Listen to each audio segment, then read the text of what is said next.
Good morning. Sorry for the delay. Um, let's see. Megan, Andrew, Olson. Appreciate it. So I've been thinking about this verse for a little while, so I figured I'd start here. Let's see. I keep hitting the wrong button. I may go off. I have two different browsers, and Firefox is what I normally use, and then all my stuff for the internet I go through Google. Hello, yes, I got green dots. So give me 1 second while this Firefox is trying to update stuff. I actually want to see this guy. All right. So this is Ecclesiastes chapter 3, verse 1. This is the verse that Kevin Bacon used in Footloose. I'm not a fan of that movie. However, my wife is, so I've seen it 342,000 times.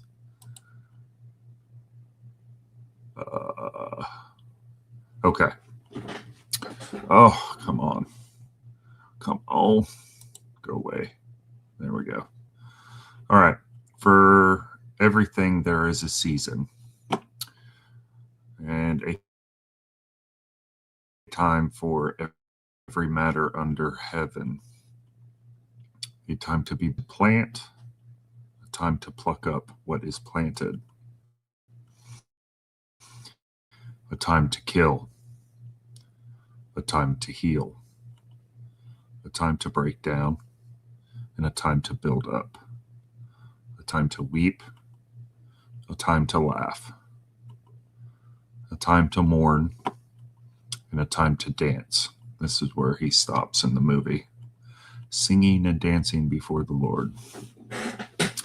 A time to cast away stones, a time to gather stones together, a time to embrace, and a time to refrain from embracing, a time to seek, a time to lose, a time to keep, and a time to cast away, a time to tear, and a time to sow, a time to keep silent, and a time to speak, a time to love, and a time to hate,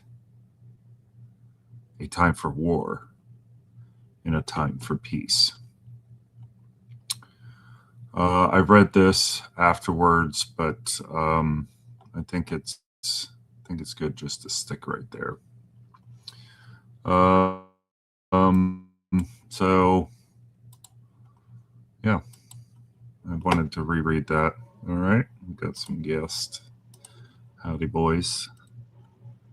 Good morning. Good I've been morrow, thinking about sir. that a lot lately. I haven't read it in a while. I'd like to keep that in the forefront of my mind. Stop screen share. Looks like Olson's in too. I have a public apology to make. To whom? There's a time for a public apology. Well, it's not really an apology. It's more of an expansion and trying to be responsible. I have to take back what I said about the kitchen toilet. If you have a septic tank, do not put water into your septic tank. So there. That's all I gotta say. Like, don't dump your Yeah. food in the toilet if you have a septic tank. Correction is all it is. Yeah, it's a correction. Yeah. It's an updated version Yeah. of the. Yeah, that was It's a the good caveat. ESV. I forgot about that. Do you have a septic tank, Olson? No. Why? You, You said don't put water in a septic tank? no, Well, the food. I meant food. I meant food. Oh, okay. Yeah, I ended up finding a container and I put it in the container and I don't know, the container disappeared, so I don't know what happened to it. Where'd you put it? It The fixed container? itself. I put it was in the sink and I was letting it solidify a little bit more, but and I came home from work, it was gone, so and I didn't remember it, so I haven't asked my wife what happened to it. It's a UFO. It's an unidentified fleeing object. Yeah, it fled away from my sink. I didn't even Well, have to do anything. It was great. It's like magic, you know? You just sometimes those things happen. I just come home and things are different. This is what the young kids call unk slop. what's that? Olson, What was You going got on? you Olson got gets that it. you got that I from don't last get it. night. That's why it's funny. I don't get it. I guess they have to I guess it's like some type of music or something now. Like they take old music and like make it worse. I don't know. Poor Olson. He had to put earmuffs on. Yeah, they were dropping bad language. I was like, oh, earmuffs.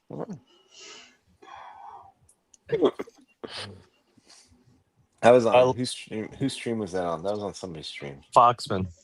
Foxman. Yeah, that was a Foxman stream. That was awesome. It I was is trying to fun. get him to listen to Pink Floyd's Dark Side of the Moon because he's never listened to it before. Yeah, I that's thought strange. I thought he finally did. I thought you got him to do it. He hasn't done it yet. He hasn't done it yet. We had to listen to that junk when we could have been listening to the Pink Floyd. Exactly. Well, I've never listened to the whole thing. I'm Neither. sure I've heard songs, but I've never listened to the whole thing. Is that the one with another brick in the wall? No, it's the wall. I think I tried once, and I was just it didn't captivate me. oh man, even I had a a big girl. I Chad. had a girlfriend once that loved Pink Floyd, so I had some incentive to listen, and Well, yeah, it didn't not. even land with the incentive.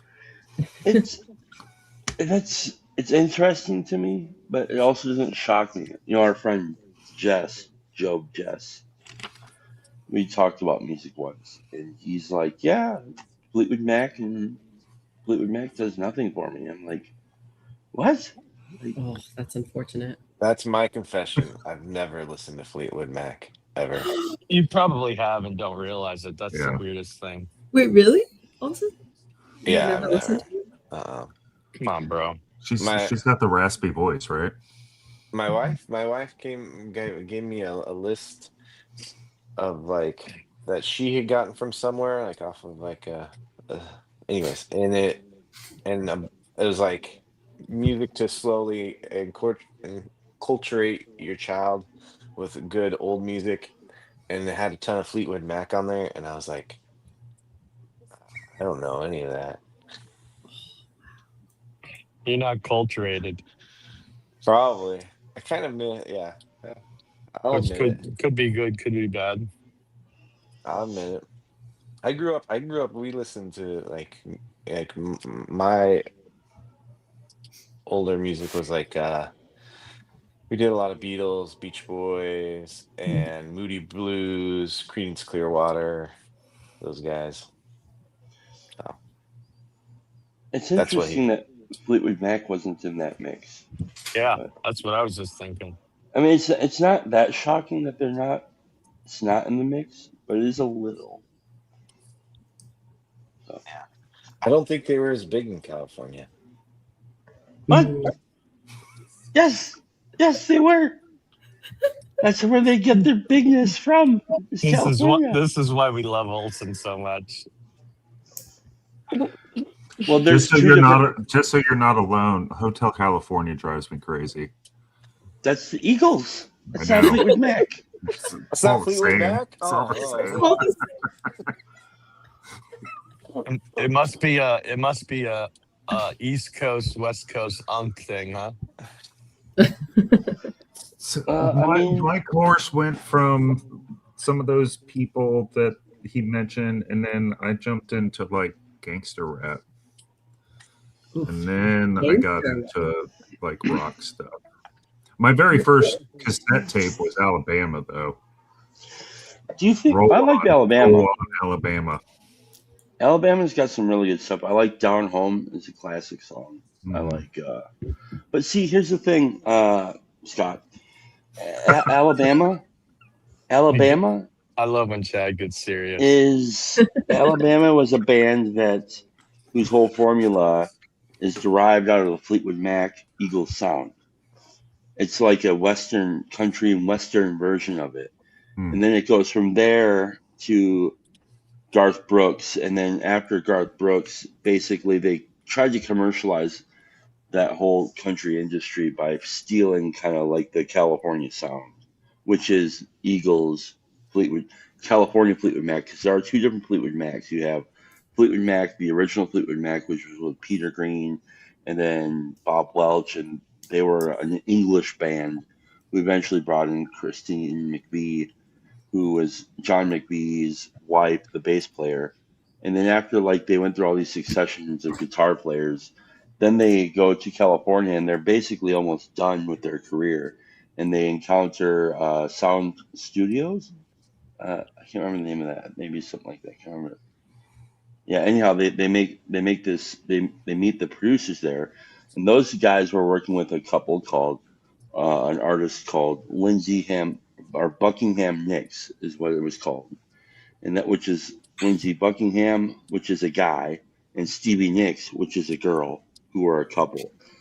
And they asked Lindsey Buckingham to play in their band, but Lindsey says only if she comes along. And they're like, well, I guess we can ask Christy McVie, who was in the band at that time.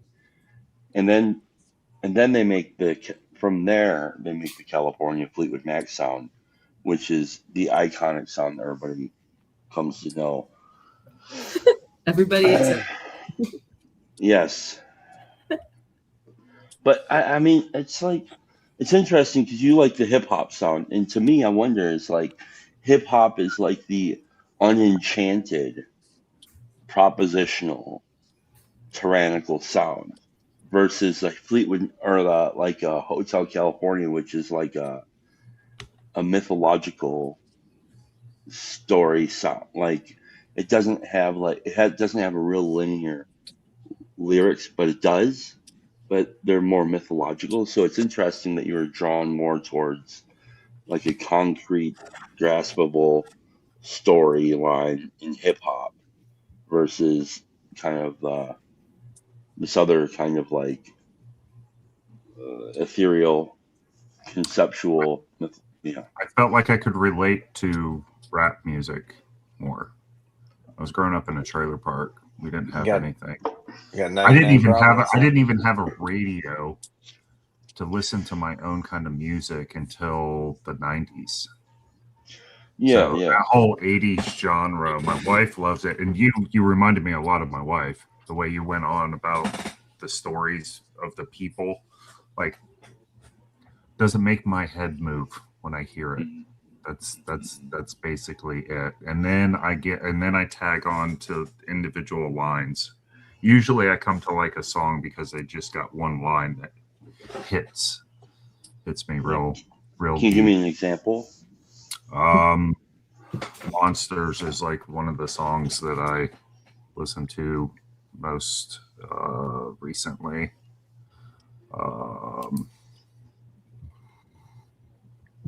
It's like rage recollection. It's like you're trying to you're trying to listen to music based off of how you feel about things in life at that moment.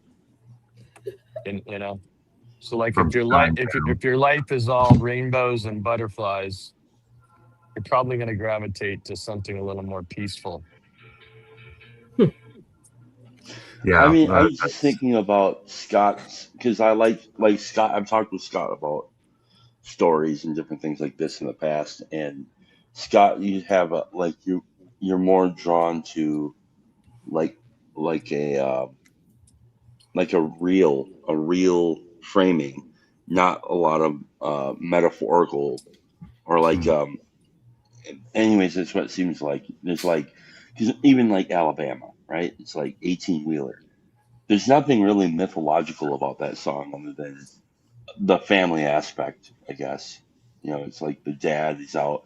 There's a story. It's a very linear story. It's but it's not Hotel California, which is like people today are still trying to figure out what is that song about. It's like, uh, is it about a hotel or is it about an idea or something like that? yeah, I get lost in that. Yeah, exactly. Yeah, Yeah. But you don't. symbolic music is if it's got a good beat, I'll listen to it, but it is frustrating to try to figure out what the artist was trying to convey sometimes, and that I'm not down with that. I like to know what the artist is conveying for sure. Right, which explains a whole kind of industry.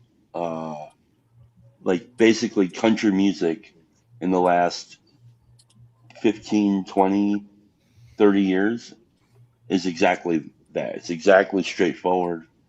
There's not there's not a lot of, there's no like if you go and listen to which isn't country music, but if you go and listen to Van Morrison Into the Mystic, it's like that's a really great song. Beautiful song. Outstanding. But it's like it's not about a place exactly. It's about a love affair or something.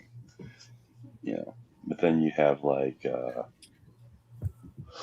like Zach Brown band, you know, ass in your ass in the sand and feet in the water kind of storyline, which is like very straightforward. You got your beer, you got your, yeah. I'm sorry, Scott. I should probably just go. I should probably go. No.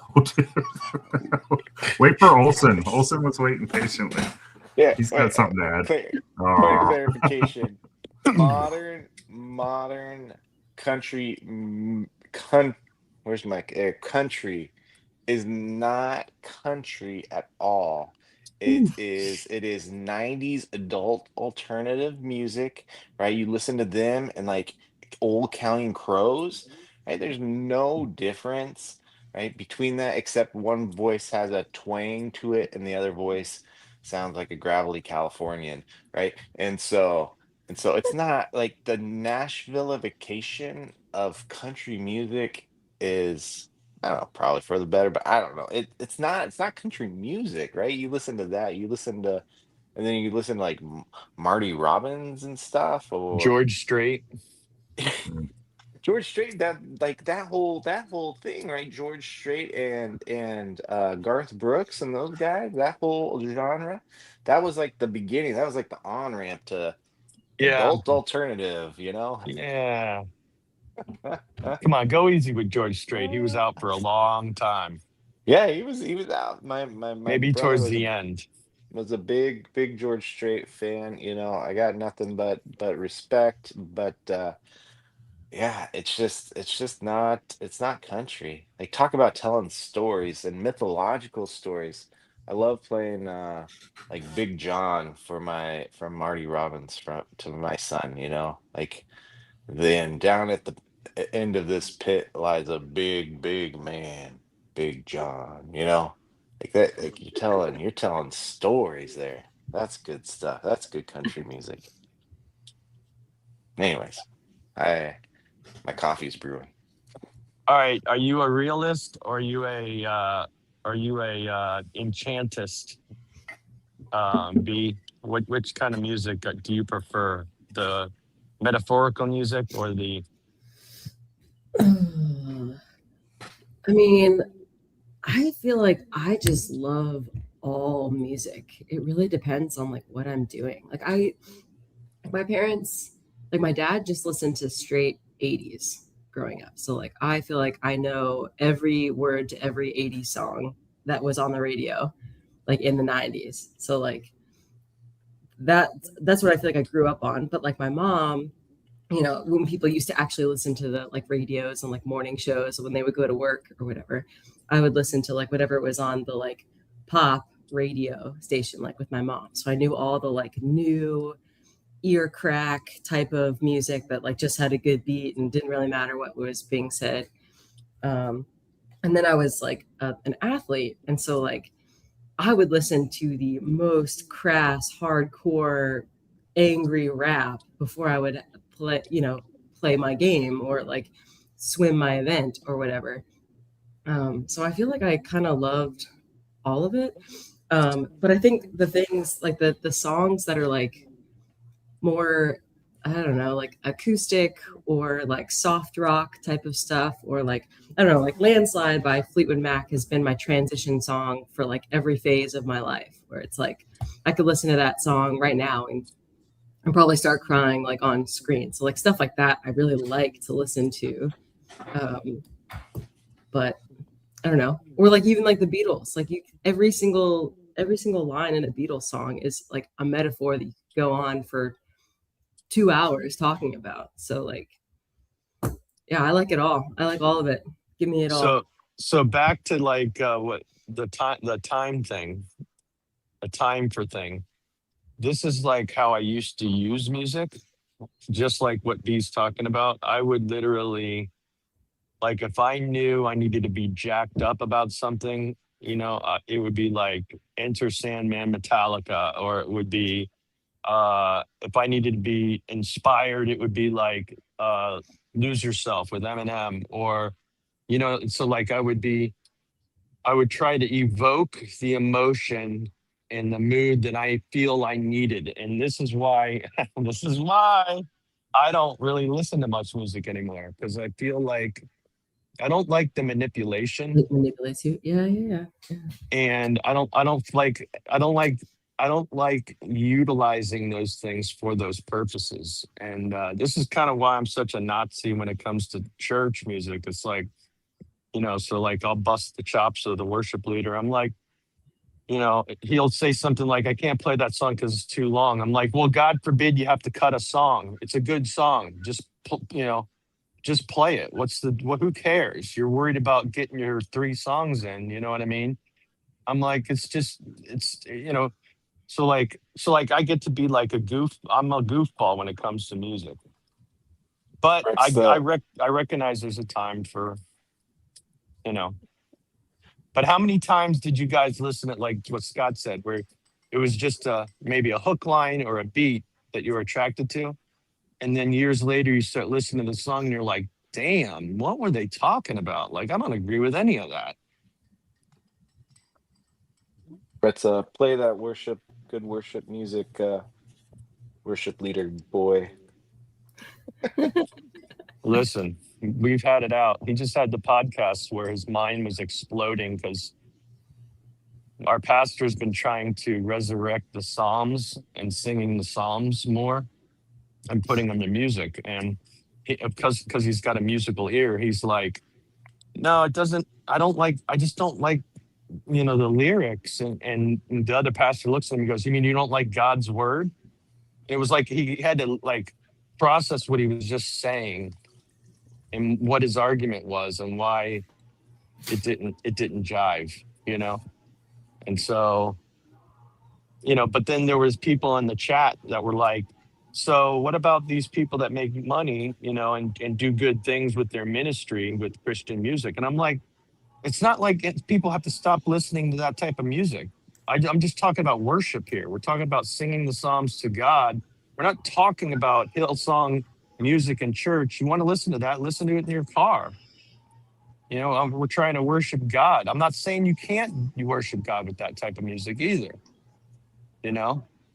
but yeah, it was interesting conversation at Ear Hustle on.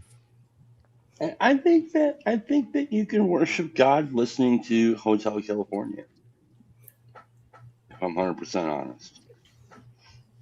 And so, Hmm. like I personally, maybe I'm just a solipsistic Protestant who wishes he was a Catholic. Uh, but I struggle to connect with like 99% of so-called Christian music or 99% of so-called Christian art in general, because I think it's actually it's this over. I feel like it's over sterilized and without life, and I don't connect with that at all. And I've tried. I really do try. But you put on like the Great Gig in the Sky from Pink Floyd's Dark Side of the Moon, and I'm in veneration mode immediately to like the glory that God would invent, uh, would create beings that could create such beauty and expression. Or even like Eminem. I think Eminem is astonishing to me. Like I listen to, I mean, I can go to uh, the first two records by Eminem are outstanding. But the song Kim is a violent and disgusting song, but still the level of brilliance on that song is like unbelievable. It's like, how did he do that? Like how did he put this together? And so I think the um, the way that humans uh, take these and tap into these inner wells and these resources, and they become expressions of God's glory, even if they can't acknowledge it. Yeah. Do you see what I'm saying? Or is Hey, that too weird for you guys? Chad, real quick. Uh, Hmm. uh, parent, uh, thing. Um, Hmm. Slugs and Bugs. He's a guy out of, I don't know, somewhere. He's a Christian, but he puts a lot of he does a lot of fun, silly songs, but he Yeah. also does straight scripture to music, and but it's actually pretty catchy. Obviously it's not like we're not talking melodic dreams here, but it is catchy. It's good music. It's not like just all synth stuff. It's kind of folky, and but it I was like really both. good. So Yeah. it was really good, because you could play it for my son, and it wasn't like the traditional kid music that just gets on your nerves, and you're just like, oh my gosh, I just wish I would bang my head against the door. And so it's good kid music that's scripture. And we found that, like, later on, as he got older and was able to talk and stuff, and like we were talking about theological things or even just life things, we could reference back to those songs that he knew. He's like, oh yeah, like, um you know yeah, I'm trying to think of an example right now off the top of my head, and I can't do it, but it was really good. So Slugs and Bugs, good I like good that. parent victory. That's interesting because, like, when you just described the annoyance at children's music in general, that's how I feel about Christian music. They're in the same category. There's almost like they're just like overly like to bend their back to make something that is so safe, and it becomes without life. To me is like maybe I'm being too harsh, but no, Mm. I like your uh recommendation there. Thank you Yeah, for the that. pushback that artists always give that I hear is that it's like to them, it seems like it puts them in there. All right, you know how you don't like prompts where it boxes you into where it restrains you and you can't move, right? On a story, they feel like they're being boxed in creatively and they can't do. And I'm like, dude, you're so gifted with putting words and music together. He's really good at it. I'm like, why wouldn't you want to try to find a way to utilize your gifts to make this psalm verse sound good? Like, find a way to make it so banging, but it's like this resistance that he has creatively, that he's bound, he's restricted, and because he's an artist, he doesn't want that restriction. And I think that's where that came from for him. Did you ever listen to Lower Still by what was that band? I can't remember the name of the band. The song is called Lower Still. Mick Mosa was the one who introduced me to it. Yeah, The song I know is what you're called talking about. Lower Still by dude. That song that is an exception to like beautiful modern Christian art to me. It's very good.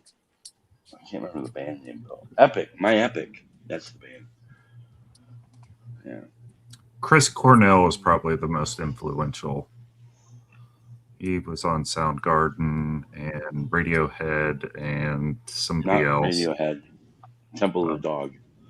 Who? Temple of the Dog, Soundgarden, and Audio Slave. Audio Slave. That's what I was thinking. Yeah. Yeah, he was pretty. I didn't even know he was in all those songs. So this is how much I don't pay attention. Like I didn't know he was singing on all those different bands. I didn't find out until after he died, and I kind of looked into it a little bit. And he had songs all the way through his career that landed for me. Times of Trouble is like the best. There's a song called Times of Trouble. It's on Temple of the Dog's record. That song is so good. Yeah, it's really good. So Scott, if I want to get into gangster rap, where should I start? The jazz. I should start with jazz. Yeah, that's where they get all the beats. They steal all their beats from jazz. I feel like jazz. I've tried to get into jazz, and that's like a pretty steep slope. It's like hard to like find like how to get into jazz. Go to Snarky Puppy. They had a jazz station in Florida. I think they have one here at certain times of the day. But right now, I'm more like Brett. I don't really listen to music too much. I mainly listen to music on my walks. When I do my walks, I'll put my headphones in and listen to music. Otherwise, I'm listening to podcasts. The radio is very rarely on in my car when I'm driving, even though I spend hours a day in the car. I don't know. I feel like I'm kind of in between all y'all. Like, because I too think music has a power over our psyche. I know because, like you were saying, Chad, I would try to listen to the songs in no matter what the genre, but because I oftentimes feel like, especially like love songs, like if they had that same emphasis towards the creator father, how much better the world would be. Like that's that passion that's in there. If I could somehow find a way to channel myself into loving God like that, where I'm willing to surrender everything at all times. So I did like that, yeah. But alternative is probably my favorite genre right now. And if I listen to it too much, it affects me. I can't do it too much. But they speak to a lot of like real things inside me, like the duality of man. Where I wanna, I just wanna give in to all my passions and desires, but I can't. I'm supposed to have restraint and self-discipline. I would say my favorite song in the Christian genre is Sanctus Real. I got a song called Lead Me. Yeah, that song's really good. That was my kind of life song for a while. But outside of that, I just Do you like Weed Man by Bone Thugs and Harmony? Because that's one of my favorites. I didn't like Bone Thugs and Harmony too much because I couldn't hear their words. I get it. I get it. Yeah. Did you like R&B? Did you like Keith Sweat, stuff like Hmm. that? Yeah, I did that's like good Keith Sweat. stuff. Yeah, he Yeah. wasn't as well known. I mostly listened to like um, Tupac and um, Will Smith. Outkast. No, didn't like Will Smith too much. See, when I tap into those songs and stuff, I think I'm more evoking I'm evoking nostalgia, Hmm. a time in my life that I'm tapping back into, which to, TLC's Waterfalls like that for me. Yeah. yeah, it's That's like classic. I'm like going back in time, and I'm like, but again, I feel like is that really healthy for me? It's one thing to look back in your life, right? But to obsess over it, it's like this is why I See, talk yeah. about love song stuff. When you're a kid and you get broken up by the girl, and you're like all distraught, and you like literally blow the Air Supply album out, and you're just in it, and you want to feel that. I it's did that like, once. Yeah. but you don't. But Chad, here's my question: Hmm. if this is a hard conversation to have with musicians, like, or Hmm. people that really are passionate about music, because like there's so many people that I know that are into really, really heavy stuff, like hardcore stuff, right? And it is weird that they don't see how their personality has been affected by it. It's weird that they don't see that. It's funny. It's funny because this conversation, I feel like, is leading us back to what Scott started with, where it's like there's a season for gangster rap and there's a season for carols of the bells. You know, It's true. It's true. there's a season for folk and there's a season for grunge. Nice. Here, you want to hear something really heavy, Brett? Go listen to "Live in Love" by Times of Grace. That is a very heavy metal song. It's very heavy. And then listen to that and listen to the words and tell me if that should make somebody into an evil, angry person. Well, they could have beautiful words, but if the music is like, I want to bust through a wall and kick the crap out of somebody, if that's Yeah, what but that's one perspective. You're having one perspective, yeah, yeah, yeah, I and it's agree. and I don't think that that's the case for everybody. I don't think that everybody who listens to gangster rap goes out there and thinks we should go blast motherfuckers and Earmuff. smack bitches. Sorry, I don't think that people. You know what I'm saying? It's not like that. It can have an effect, but I don't think that we're completely slave to everything. All the whims of the sounds that cross our ears. I think that. So when I say I can listen to a song like Hotel California and recognize the glory of God in it, I'm merely talking about the complexity at which a human being or a group of human beings can create something so beautiful that I marvel at. How did a human being make that? Right? And so it can only be a God-given gift. And so that's what I hear when I hear beautiful music or whatever I it I is. think there's a reason why they used heavy metal to torture inmates in Guantanamo Bay. You know what I'm saying? They use Mhm. that. Yeah. How do you know that, Brett? Just kidding. What are you doing down there in Florida? No, Insider information, Brett. What do you know? what they did was they used music on repeat at loud volumes. It didn't matter what the genre was.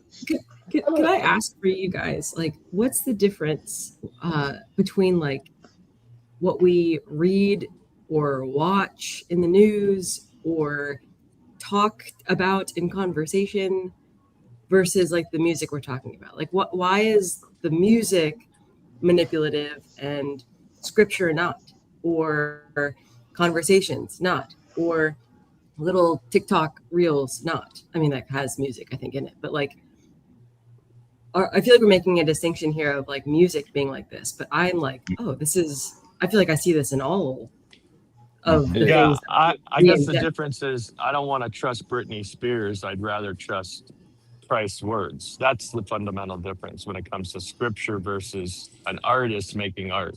I don't know you like that. Like I don't know that artist like that. You know, But But you're a it, I'm Calvinist. what about it? What does that mean? That means that can't he just come through whatever he damn well pleases? 100%. I believe he uses it all. However, he may be walking me through a very, very dark ass place to get me to a very light place. I may need Yeah. to go through that, and I'm not, again, I don't begrudge people for listening to that music. I'm just telling you how I've recognized it affects me. Like I'd rather, like what Olson was saying, I'd rather have, in the middle of a difficult time, me pull, all of a sudden I remember a Psalms verse that we've been singing a gazillion times, and I'm like, wow, this is, all of a sudden it correlates to whatever I'm going on in my life, as opposed to, you know a modern song that's popping up in my head. Again, I think God uses it? Of course he does. let me ask a question real quick to kind of play on Megan's thing. What do you think about the different frequencies mm, and how it can play? I've been running into like brown sound and green sound. I guess they do something with the. Again, I don't know anything about tone or frequency or melody. I don't know anything. But what do you guys think about that? Because it seems to me that the music you would traditionally see in a church has a different frequency than some of the pop or popular music. We won't say pop, just popular music in general. I can riff on this if you'd like. Just kind of, Sure. I think I have found this to be very interesting. Like, have you ever seen those like videos where there's like two little metal resonating, like, I don't know, pieces, and then like one's on one frequency and the other is on another, and so like you hit one and it doesn't do anything to one, but then you change it to like the same frequency and you hit it and the other one resonates Tuning because they're fork? on the same frequency. Or like you think of a walkie-talkie, like you're on the right channel and you can hear, and you're on a different channel and you can't. It's like that same sort of whatever. And so going back to what Olson was saying about, like, there are the seasons of life where these like these things resonate with you, like grunge resonates or Christian rock resonates or whatever. And I think because we are energy, we're just balls of energy floating around in other balls of energy. Like when we create ourselves to be at a certain frequency, we resonate with certain other frequencies. Things move through us at a different rate. And so like, and that's why I think when I enter a room and I like vibe with someone, we're at a closer resonance than if I enter into a room and someone's just like, we're just not communicating well. Like I don't have to be speaking their language to resonate with them. And so I think there's something about this like energy moving through you and being, vessels, and we could go on metaphors, but I think that what you're saying, Scott, is like energy for me, that's everything. Like that's the only thing, truly. Like that's like the only thing that's I know to be true all the time, is that we're just always amongst and within and but like made of energy. And so like how are we projecting ourselves? How are we resonating? How are we being vessels of other energy? Yeah. So that's it. Well, Hey, it's so Go ahead. legalistic. I'm so like, I mean, I recognize my rigidity. But like, I think about I think about Aaron, or was it Lot's sons? That brought to worship a different smell.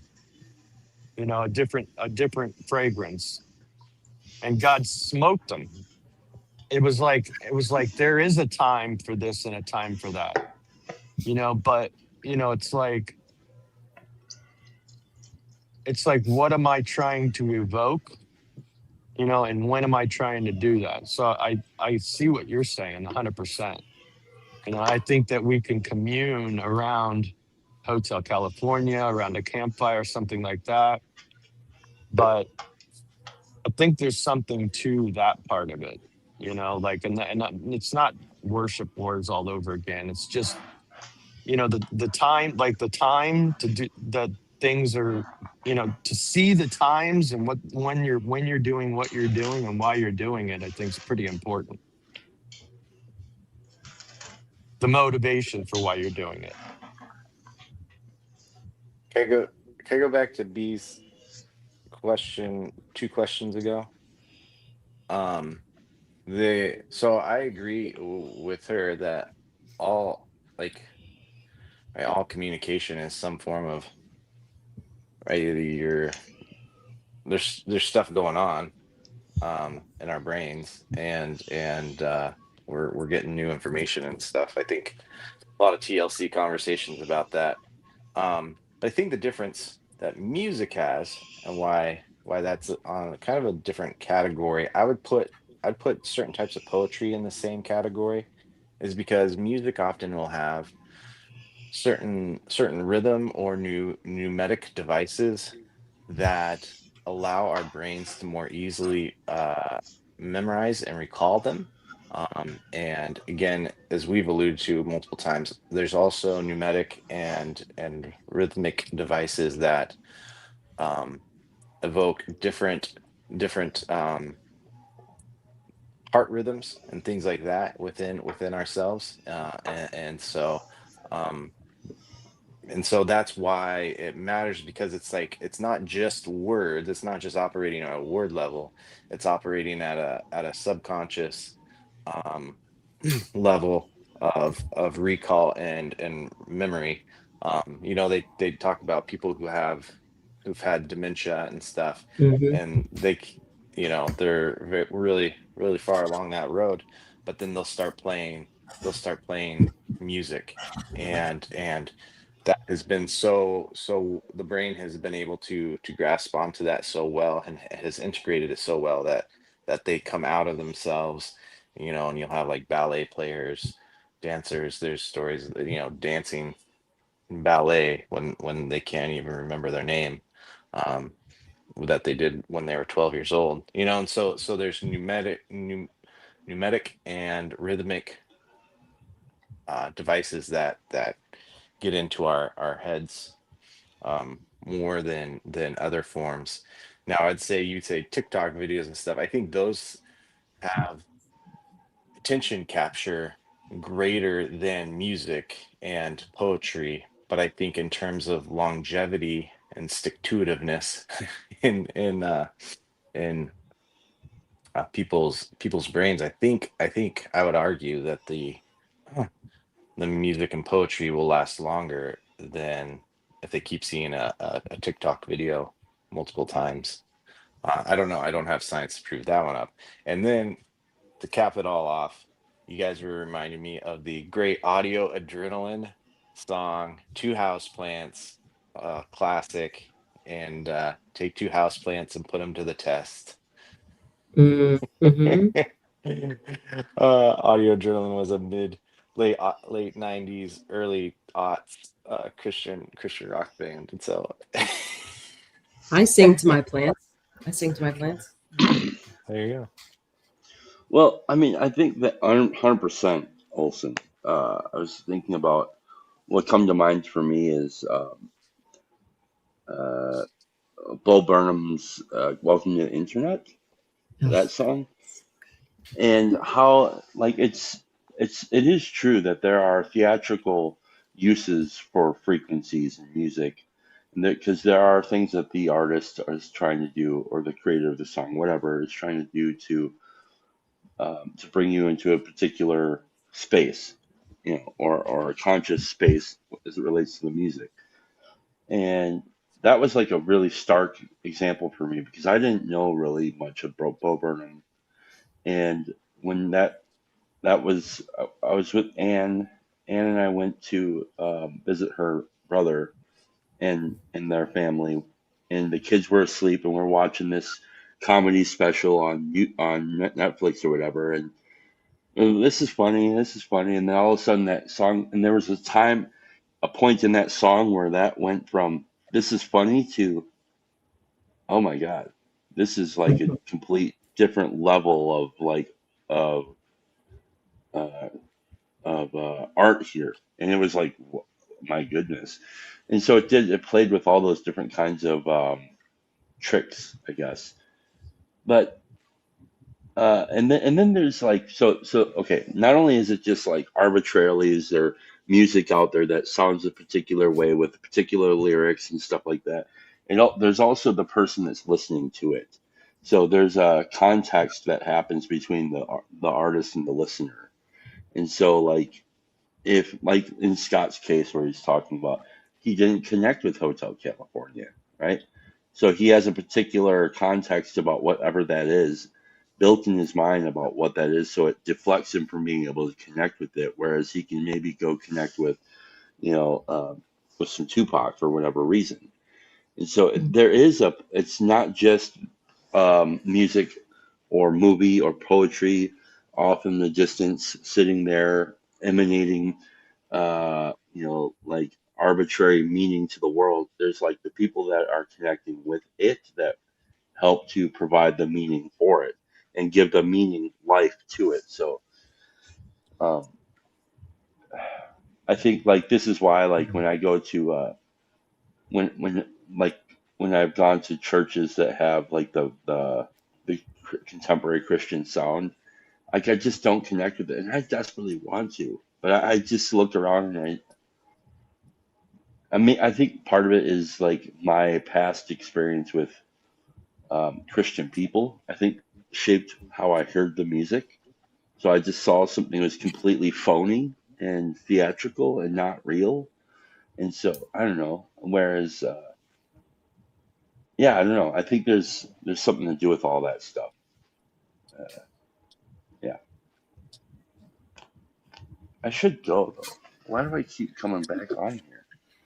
I think the big part for me is that like I don't know, I've always heard the phrase like you can't proposition your way through a transformative experience. Like like if someone tells you to believe something or to feel something or to even like focus on something, I mean, can you really do it? Like I mean, you not exactly. I mean, you can eventually, but it's like it's that was not the thing that made you feel or think or do the thing. Like the I don't know. And so I feel like music for me is like the way in out of that propositional tyranny or whatever. Like that's the way out of it for me is like I get into that embodied state because you can't like I don't know. Whenever I would think my way through a song that I was performing, it was horrendous. Whenever I would just be in the song, um, or like whenever I would think my way through a conversation with someone, it was very clunky and I didn't pay attention to them. Like whenever I would think my way through anything, it never got me anywhere. So it's like I don't know, it feels like music feels like that other side that unveils something that like you can post hoc rationalize it for sure. You can say, oh, this is what it gave me. But like in the moment, it was like whatever transition Chad had between saying like, oh, this is funny to oh shoot, this is like meaningful. Like I don't think I could have told him at 13 minutes and 42 seconds, you're gonna all of a sudden get it. It's like you just have to get it or something.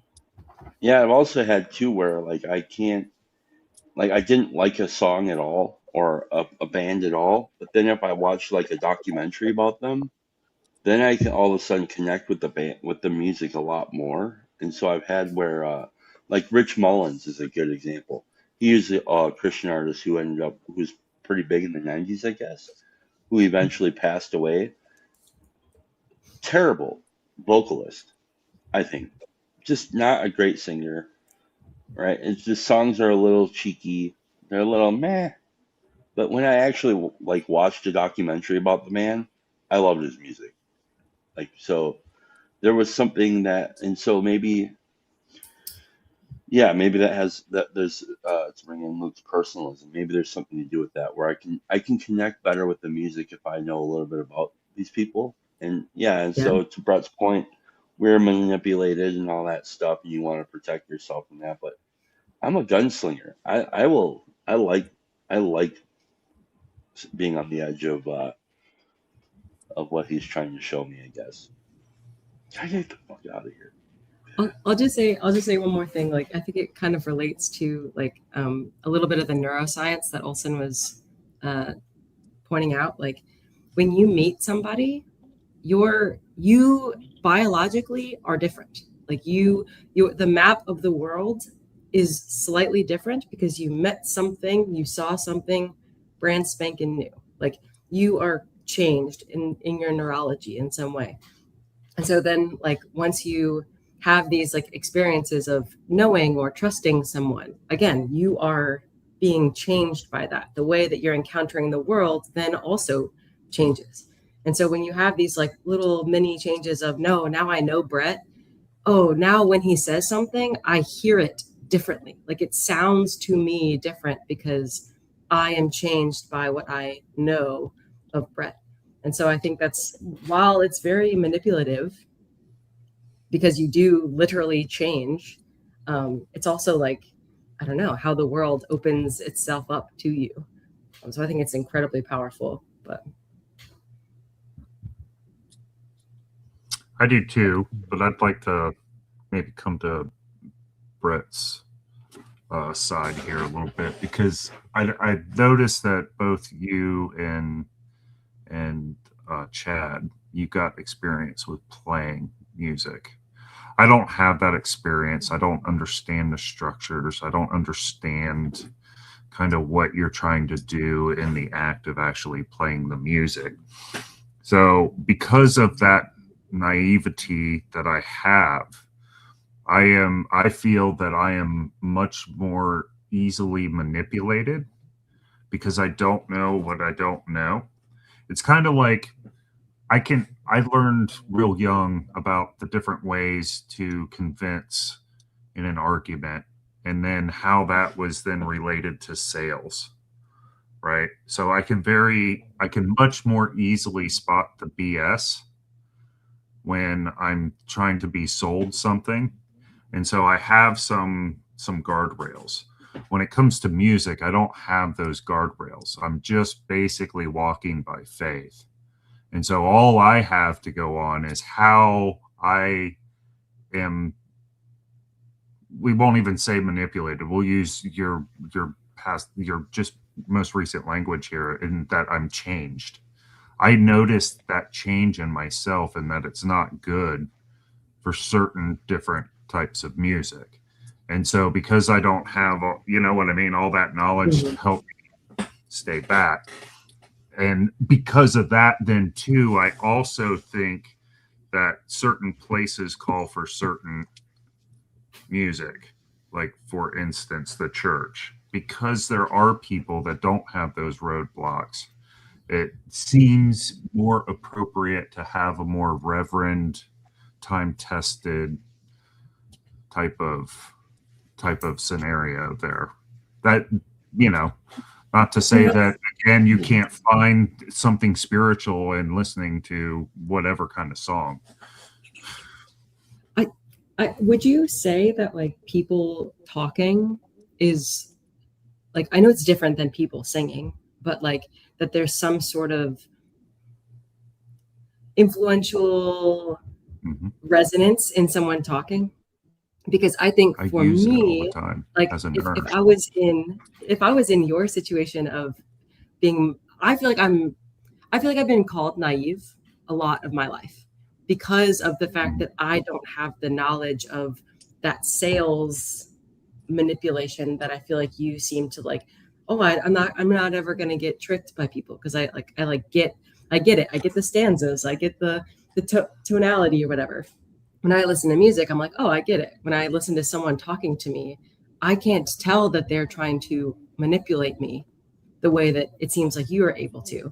And so I'm trying to say, like, I think it's like everywhere. I think it like it depends. Like I can kind of feel it in music, but I like people have taken advantage of me like all over the place. And it's like, I don't know, like I what is think that? Like what is that? I think a big red flag would have been, to me, would have been what Chad was saying when he said he listened to music, he didn't get it, he looked at it from a musician standpoint, it sucked, and then all of a sudden he was able to connect something to it, and all of a sudden the whole thing changed. And this is Mm, to a musician, somebody who values the craft and the pieces and the way they went together.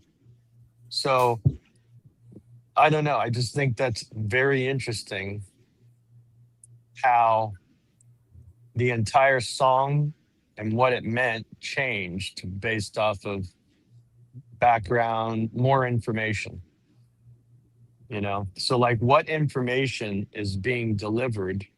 Maybe the portal to you wasn't as appealing as a musician, but then when you got to hear a backstory and you realize what he was writing and what he went through when he was writing this stuff and going and putting these songs out or whatever, what he ever had to go through. It's just, you know, I just think it's crazy. By the way, Ragamuffin Gospel, he wrote a foreword to that book. Rich Mullins, him and Michael W. Smith did forewords for that book. Awesome book, Ragamuffin Gospel.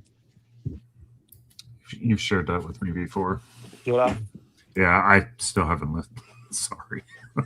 No, you need to write down it's not, all of these. it's not that long of a book either. It's if you do it audio, you can probably listen to the whole thing on a walk. I thought Ragamuffin Gospel was Brennan Manning. It is, Brent. It is, but the forward was. If you read the forward, they have two forwards. One is Michael W. Smith. He uses the line "drink deeply." You know, he's talking about what you're about to read. And then Rich Mullins did it. He talks about how he was driving in a car and he listened to 5 minutes of the book on a cassette tape in a car because his friend made him, and he had to pull over to the side of the road and he was just crying. You know, and it was like that book was really awesome. My point is that, you know, like that's another part of Rich Mullins' story, right? So That was my on ramp to like the emergent church movement.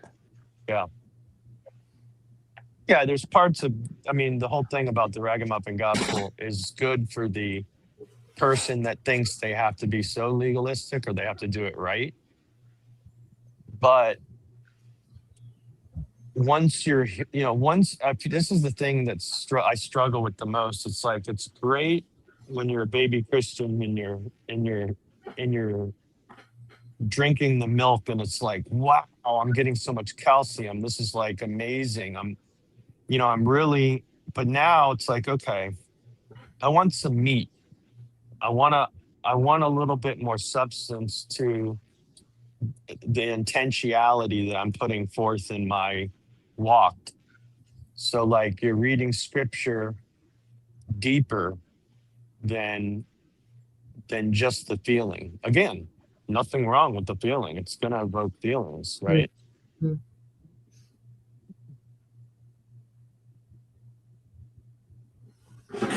Would you? I'm interested, and if I'm prying too much, just tell me. But I'm curious to know, because you say you feel like you're manipulated in conversations, and maybe even been hurt in the past because of that. Do you feel like you have any kind of like grasp on that, having walked through the fire, so to speak? Yeah. No, I think I do. I think I don't know, something of what Brett was just saying. Sort of, I almost wanted to say like, oh, this sounds like relationships.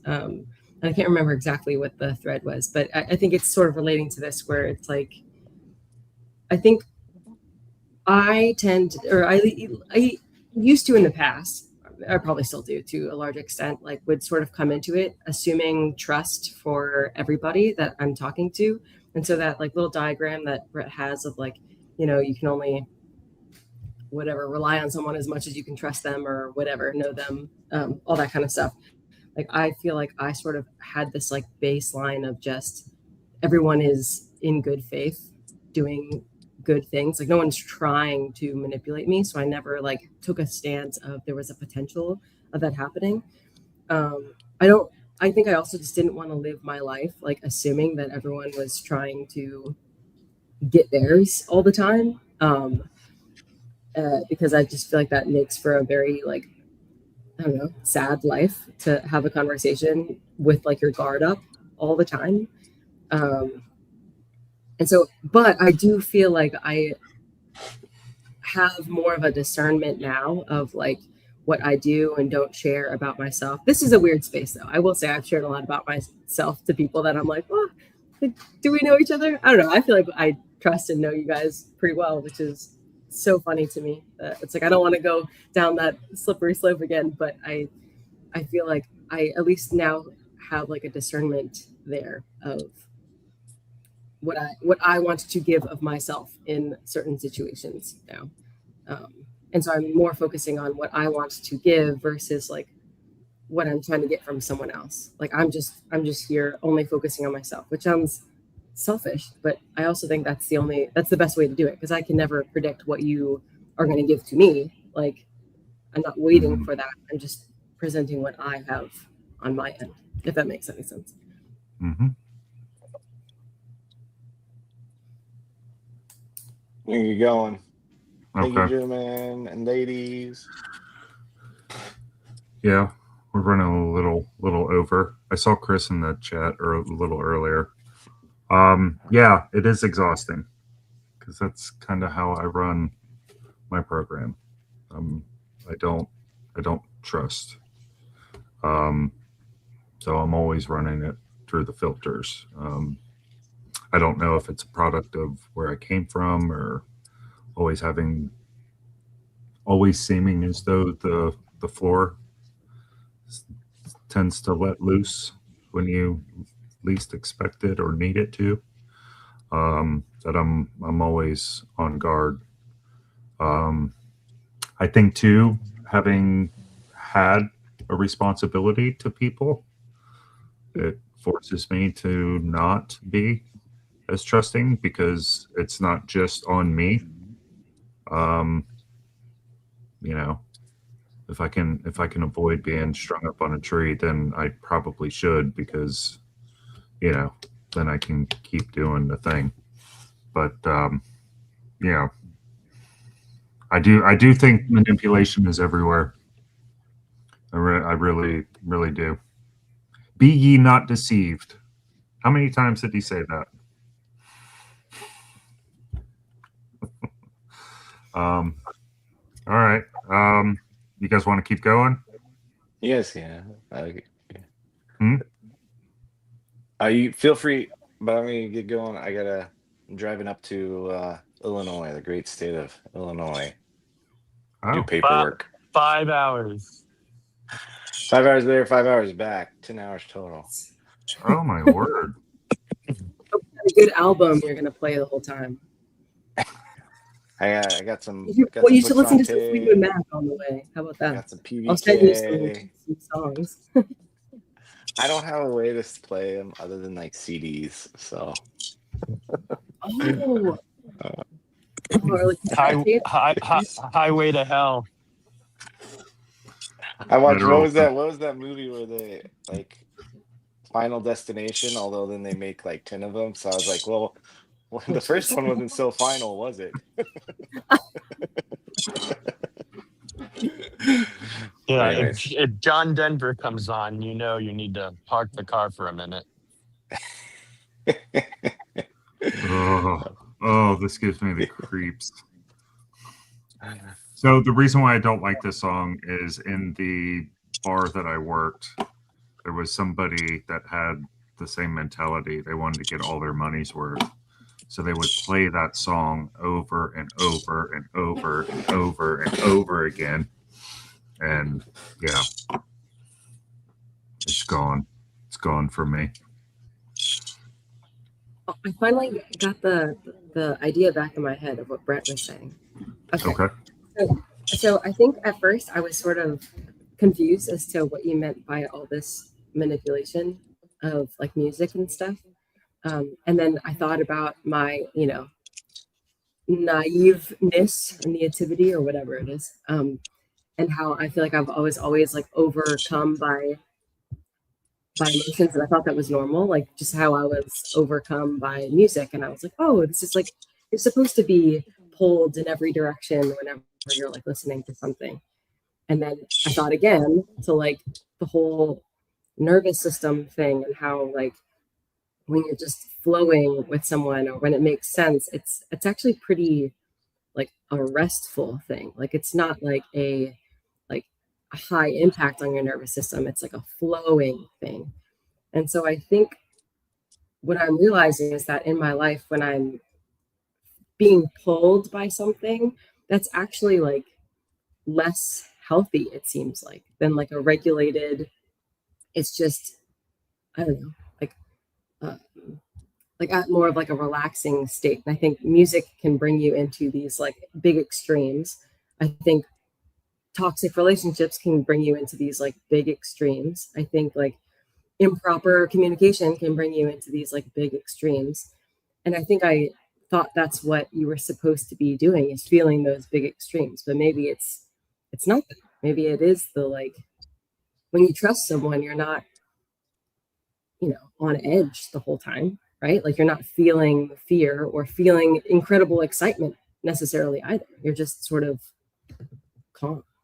And so maybe there is something to that, like how to discern whether this is, I don't want to say good or not, but might be like, are you feeling those spikes, or are you just in the moment, peaceful? Because the best conversations I've had it'll go like 2.5 hours, and I feel so like calm by the end. Normally that would exhaust me. So I don't know. I just thought that was an interesting thought. I do think there's like a huge balance factor, and like the more mature you get in your emotion regulation, like I went through, especially like with COVID, I went through the black pill episode where it was like I was like, I'm not trusting anybody, you know. Everybody's lost their mind, and then I realized, okay, if I'm going to look at everybody like this is not going to be good for me. It's not going to be healthy for me. So like I have to use discernment and have balance, like getting to back to the verse, like having the time. It's like if somebody comes to me and shares their story, their personal testimony, right? And I'm like broken by what they had to go through, and I'm really feeling what they're trying to convey, right? That connection. Their intent isn't necessarily to manipulate me. I mean, there's probably weird scenarios where they would be like their ultimate goal is to get me to give them money or something weird, whatever. But by and large, this is what happened. They're telling me what happened, and I'm able to feel. This is like why God would give me feelings, right? So that I can have this connection with this person. But what would happen when somebody does share it? Sometimes I'm just a sounding board, but sometimes like I feel like the Holy Spirit will give me a nudge and say, come on, man, kind of let them peek a little bit about with the sunlight. Let them just crack some of this veil, of the darkness they're in right now. Just allow them to see just a little light. You don't have to go bonkers with it, but like you just kind of want to. So like by having like that discernment over my emotions, I don't just get sucked down into I want to sit in this with you and dwell in this misery with you. Like I'm not saying it's bad to be there as a sounding board and listen and feel with them, but like trying to turn things back to Christ all the time, right? Like why would that be a problem? Now, if I'm trying to force it, you know, like when somebody just quotes a Bible verse, you know, it's like it's so impersonal. Like I'm not saying anything's wrong with that. I'm just saying if it doesn't connect, if it doesn't land, right, and it's forced, the person that's going through it or sharing whatever he's sharing with you, it's going to mean nothing to them. It's just going to be a platitude as far as they're concerned, right? But I love the idea of the relationships, and this is why music's a little bit weird because it's just a different thing than the relationship thing in a lot of aspects, you know. So I think that the balance, having good emotional balance, really helps you see life the way that it is, not the way that I wish it would be, you know. And same with situations, seeing the situation for what it is, right? Like it's kind of why you would tell one of your friends about what you're going through, because they're emotionally disconnected from the emotion. It's like, oh, this girl broke up with me. I love her so much. Oh, you know, and your boy's like, yo, there are gonna be others. They'll be fine, bro. Why? Because he's disconnected. He's not counterbalanced with all the emotional turmoil that you are being affected by. So, like, there's something really great about having that person that isn't taken hostage by the emotion to speak into my life, you know? Hmm. Does that connect at all? I think so. The thing that came up for me is like I I feel like for a long time I didn't think of emotions as being like incredibly relevant. But I think I've gotten to the point where like emotions seem to show you the framework or the expectation that you're in. So like if you're in a conversation and all of a sudden you're encountering this anger, there's like a distortion between what you expected the situation to be and what's actually and the reality that's happening. That's what like that like resistance and the friction is like the emotion. The energy like needs to move somewhere because there's a high pressure and low pressure system or something like that. Whatever, physics. And so like I almost feel like when people are like looking at emotions in a way of like not the physics side of that, then they can be overtaken by it.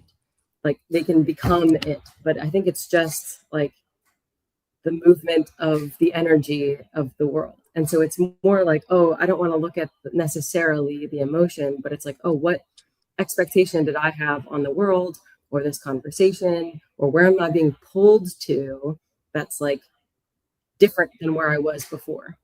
And so I think you're speaking to like oftentimes if you don't have that like I don't know internal locus of control, then you can easily like feel that pull from someone else and then go in the direction of that energy in motion, that emotion that's like pulling you. And so I don't know. I thought I was supposed to always be taken by the emotion. Like that's what it's there for. But I think it's more like just supposed to be a time to then zoom out and say, oh, this is showing me that I thought I was in one place and I'm being pulled somewhere else. And that's the pattern I think we should be like looking at.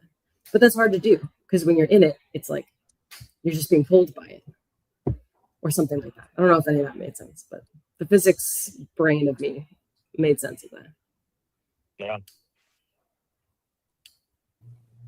What do you think, Scott? Well, the question comes to me because this kind of reminds me of like mindset in a way, because how do we take what we are experiencing here in this conversation and what we often experience in our conversations here, and how do we properly carry that out into the world? And one of the things that came up to in my mind was the times where I have these moments out in the real world, let's just use work as an example. The task list is so big that it's in the way of continuing to be able to do the things. And because I have opportunities kind of all over the place, right? Both with my patients and with my colleagues, where these moments where we get to have something like this, it's in the way of all the things that have to be done. And how much do you sacrifice?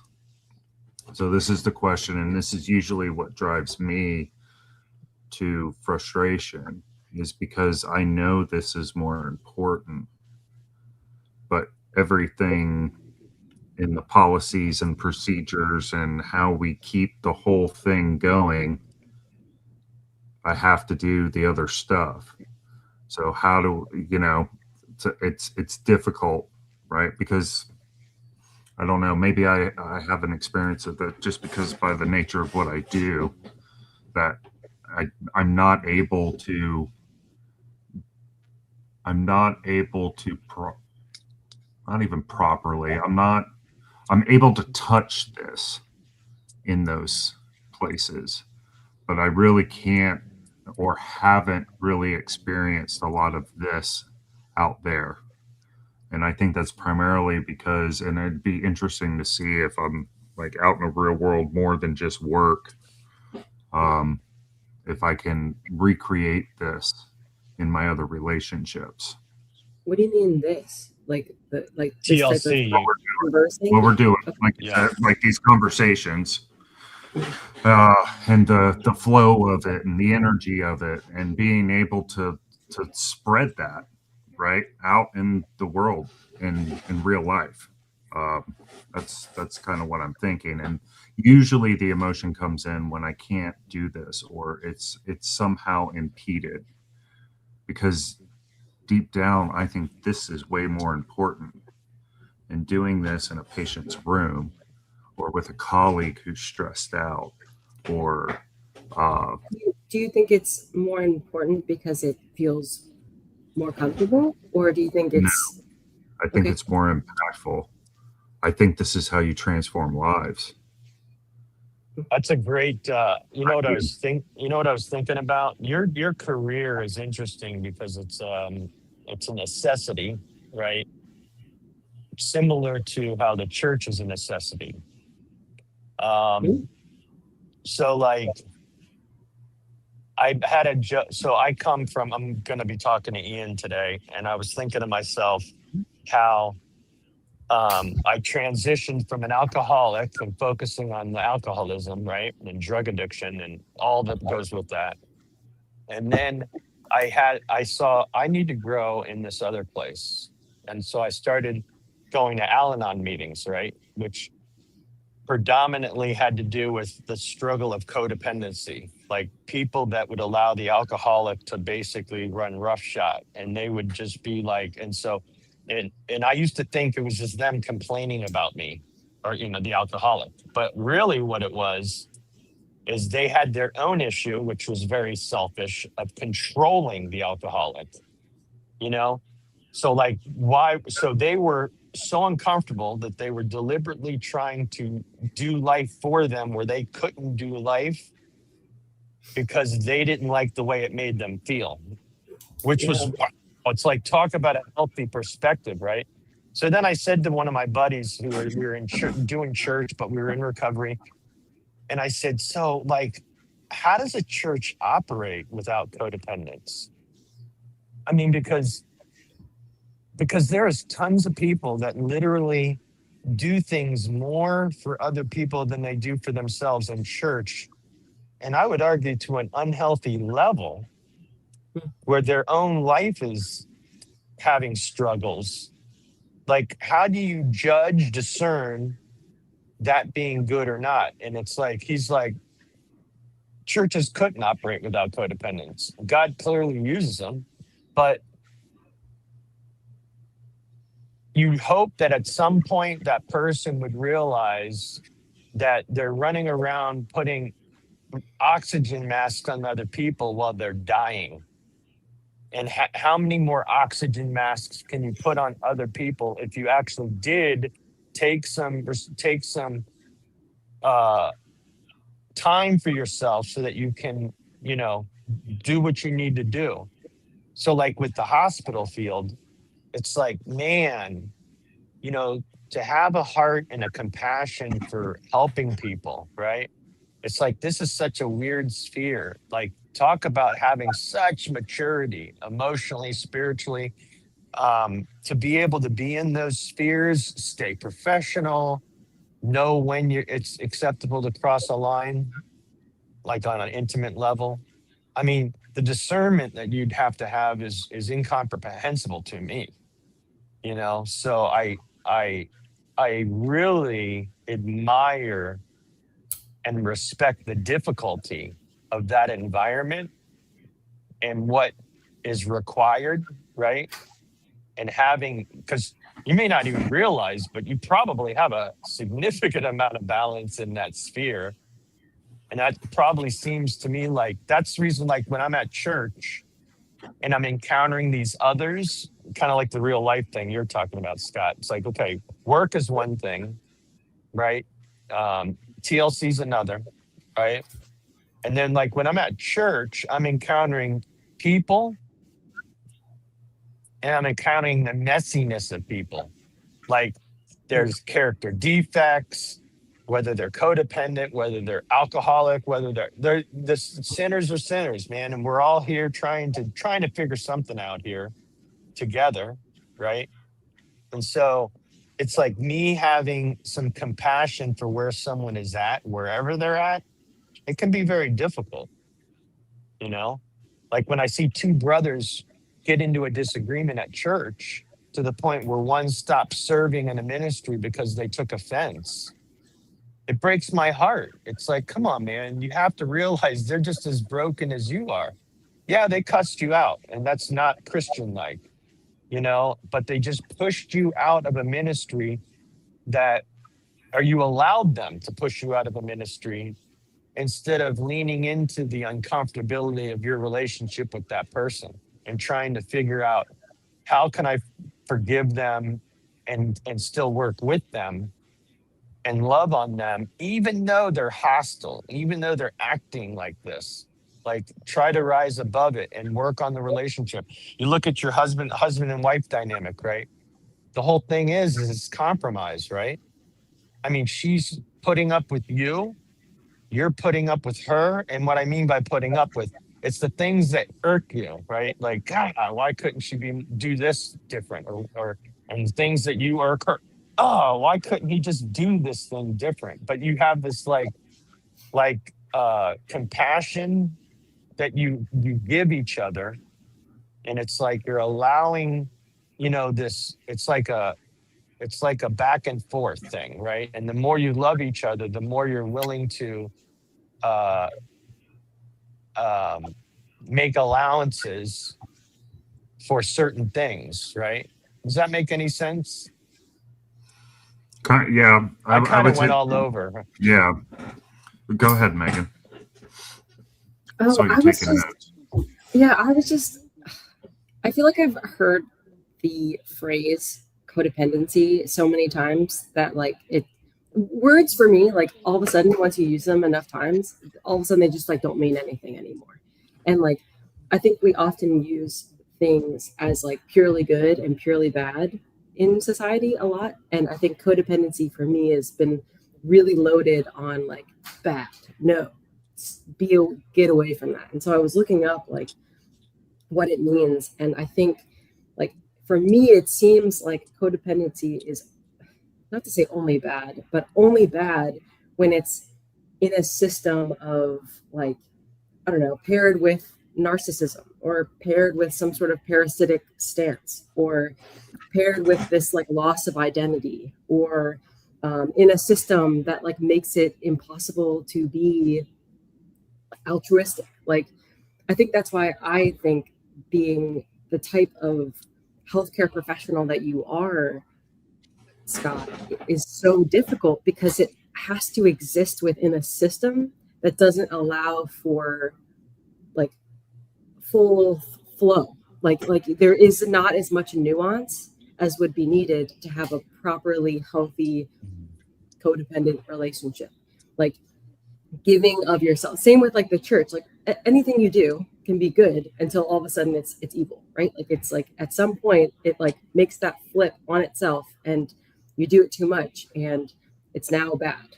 Like I don't know, eating eggs could be really good, like protein, whatever. But then you eat like 100 eggs in a day and it's like no longer good, right? It's like the same thing with doing good things for people and doing good deeds. It's like at some point your identity relies on it, or your paying your rent relies on it, or whatever it is, keeping your marriage looking beautiful from the outside relies on it. And then it's like, it's not the same thing anymore. Like it changes. And so I don't know. So that's what I was thinking of, because I think all of this, like, you know, Andrew is asking, like, can a church operate with or without codependency? I said, and in my mind, I'm like, I think anything could operate in a healthy way with this codependency. It's just, it's a moment to moment thing. Like it's never just always or never. It's like a moment to moment, always.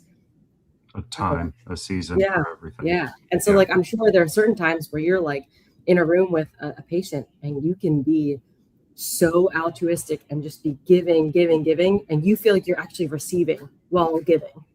And then there are probably some times where you're like, I just got to get in, get out, get my money for the day, go home and sleep. Like, you know, or I don't know. Like I'm obviously like projecting onto you. Yeah. But I just think it's interesting. We can get into those like thought patterns of trying to say this is innately good or innately bad. And let me distinguish something. A thing comes in my head. Yeah, go for it. I want to be clear. Like when I use the word codependency, it's a clinical thing that I'm talking about, and I'm talking about, by definition, it's doing for someone something that they should be doing for themselves. So what I mean by, again, like that's why I kidded around with my buddy about church. There are so many people, right, that want to be there to take the burden for other people. But guess what? There might be a reason why this person has to go through this season. Again, doesn't mean you shouldn't be there for them. That's an entirely different thing. But if you're literally doing things for them that they literally need to get up off the couch or get up into the real world and do for themselves, because it is for themselves, they have to do this. Like there comes a point where, and then what I mean by the negative aspect of codependency is when the person, like this person is so giving and they're like giving, and like it's starting to affect their life. Yeah. And, you know, you would say as a Christian, well, that's just sacrifice, you know, like Mother Teresa and everything. And I'm like, well, have you ever read the stuff Mother Teresa said about God? Like she was pretty pissed off with God. Like, so I get what you're saying, but like, and there's nothing to take away from a Christian doing good things and being Jesus-like. That's not what we're talking about, you know? Yeah. I mean, Jesus would leave them and go out into the wilderness by himself. Peace. I'm going to pray. I'm going to, you know what I'm saying? So like, you know, to me, I was envisioning him going out like in the wilderness when the angels tended to him. Mm-hmm. You know what I mean? It's like there's this time where you do have to not be all things to all people. You know? Right. That's, I guess, what I meant. No, I totally agree and hear that too. I guess I was just making the distinction because like for example, like you know, talking about you know, alcoholism and Al-Anon and stuff, and like, you know, as I'm going through my processing of like my father's alcoholism, like really the thing I think about most is my like mother's enabling spirit, right? And so it's like, but as like a child in the household, like was that like a worthy sacrifice for her, like so that I could grow up grow up? Like, like does her codependency, like, was that like the ability to make me into an adult? Like, I don't know. It's like, it's hard to, it like really sort of depends. There's just so many other aspects to it. And so I was just sort of pointing to, I don't know, it's like much more complicated than that, unfortunately. I don't know. Yeah, it's like parents. I mean, ultimately, look at what a generation that had helicopter parents.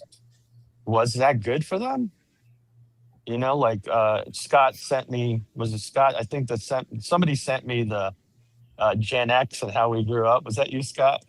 And it was like, yeah, like now we have padded playgrounds and everything is like kids don't even have to discern what's harmful to them. And, and it's like, yeah, did that really help them? I mean, obviously they're going to survive. Obviously they're going to figure out some of these things in a different context. But,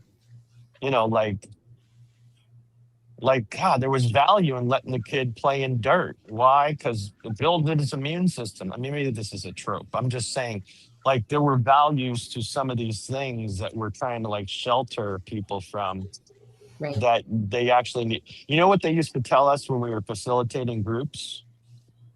When someone cries, especially in a codependent group, when someone starts crying, as a Christian or as a person, what's your natural response? Oh no, are you okay? Well, it's to come over and touch them. Mm. And it's the most unhealthy thing that person, they need to go through that emotion. Because as soon as you physically touch them, it all of a sudden, like the tears just stop. Again, there's a time and a place. And when this person is going through some emotional breakdown, sometimes you need to go through the breakdown, like it's not helpful for you to stop and get into the way of that process that they need to go through emotionally, psychologically, so like it's, and then the other thing was like codependence, they're literally not allowed to hand a tissue box over. Like that person needs to go get the tissue. They need to start figuring out how to breathe again. Like I'm slobbering all over the place. The tissue box is in the middle of the room. I should be able to pay attention to going and grabbing that tissue box. But by you being the codependent you pick up the box, you bring it over to them, you put your hand on them. It sounds so loving, but how loving actually is it if you're not allowing them to go through this process? Like there's just so much you can't control everything, you know what I mean? And so I would say that's in a very specific. Yeah. 100%. Like, that's why. Yeah, I'm talking about a therapeutic environment. Yeah. Like if somebody breaks down to you on the street, it's a little bit of a different thing. I wouldn't say. I'm thinking about somebody who's just been told they got cancer. Like, pick up the tissue box. Contextualize. Man. Gee whiz. I remember. I'm talking about a recovery group. Yeah. Yeah, that's a good distinction. Thank you for that. I also think it's like, I think the overarching theme that I'm hearing is this need for like control. And I think that can be on either side of this. It's like, I don't know, I always go back to humans are very good at like seeing patterns. And so like when you see the pattern of crying and you know what it means, and so you like think you can override that by doing X, Y, or Z, like then you try to do it. And I think on either side, like saying, oh, but I don't want to touch them is also like, again, going into that logical side of your brain and saying like, oh, I'm trying to control this by doing the right thing by not going over there. Or saying, I need to go over there because I understand the pattern. I want to control this. Like both of those seem to load on the same idea of control versus just like being in tune with this person and just seeing what you're drawn to. And it's like hard to talk about the specifics of it because once you talk about the specifics of it, you're taking it out of context. You're taking it like out of the like embodied resonance of it. And I'm not saying that what you do in that embodied resonance is necessarily the right thing or good, but I'd rather screw it up not thinking about it than screw it up thinking about it, at least nowadays. Because like if I'm trying to think my way through it, I'm already done. I've already done it wrong. I think. I think. Hi. Yeah, if I had a good friend of mine break down, um, not like let's say a total stranger I encounter, we're talking and they're breaking down. Like that wasn't, like there's like it's like Jeff said in the comments, it depends. It really does. I mean, like there's moments where you kind of have to realize, no, this person has to feel this. They need to. This is going to be good for them to feel this because they've been stuffing it for so long. It's like somebody who never cries, that never cries, all of a sudden starts crying. Why would you stop that? Like they literally never do that. They need to go through this, whatever it is, you know? So like it's kind of like, and I know Chad kicks back a little on the whole thing, but it's like being in a room with alcoholics and they're going through um the anger of it, and then you kind of walk over and give them a bottle because that's kind of what it's like. It's like you're you're trying to ease the process for them, that they had the hard process that they have to go through. So it's not about, like, there's a way of being loving and then there's a way of not being loving. And I don't speak for 12-step groups 100%. I'm just telling you, some of the most healthy groups I've been in have practiced these things and it changed lives. Doesn't mean that it's the only way to change lives. It's just that that's my experience with it, you know? Yeah, I think it's that particular relationship because I think that codependency happens a lot in those because, a lot of people before they hit rock bottom, they have somebody in their lives that are enabling them through that codependent relationship. And so that's where I think, Megan, you're talking about the manipulative aspects of just communication in of itself, where they're both manipulating each other into the way I've seen it in my life is they don't ever get successful. They don't ever move on, both of them, right? Because they're playing off of one another. And in that particular relationship, I think, yes. I would say the more prevalent is more of a manipulation of, like, not somebody not having feelings and pretending to have feelings is a more prevalent thing that I run into in, say, like my professional life, right? Putting on the show that we do have feelings and we do care. Where we're, not so much a codependency, but a selling of care that just is just so gross. And at least in a codependent relationship, there's two people, air quotes, gaining something from it, right? They feel like they're gaining something from it, right? Whereas this is totally different. And I really think it's pervasive through, and I think it's what people talk about when they talk about the evils of consumerism. Because it's just so embedded, the sales pitch, into everybody, right? And we don't actually feel. And when people see it, people see, and this is why the talk about authentic and genuineness and all that sort of stuff, is because we all have a sense that we're just playing a program.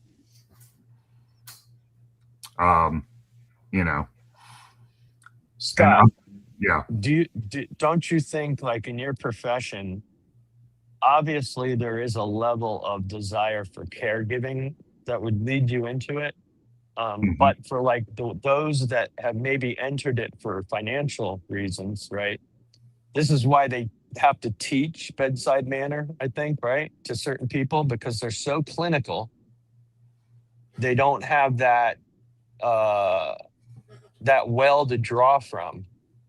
And so like you're trying, so like I guess my question would be, aren't there some people that just kind of have to learn it, that is just not natural to them being in that industry? Like they have to learn like the bedside manner stuff, you know? Yeah, I would say most lay people get doctors wrong, horribly wrong, based on bedside manner.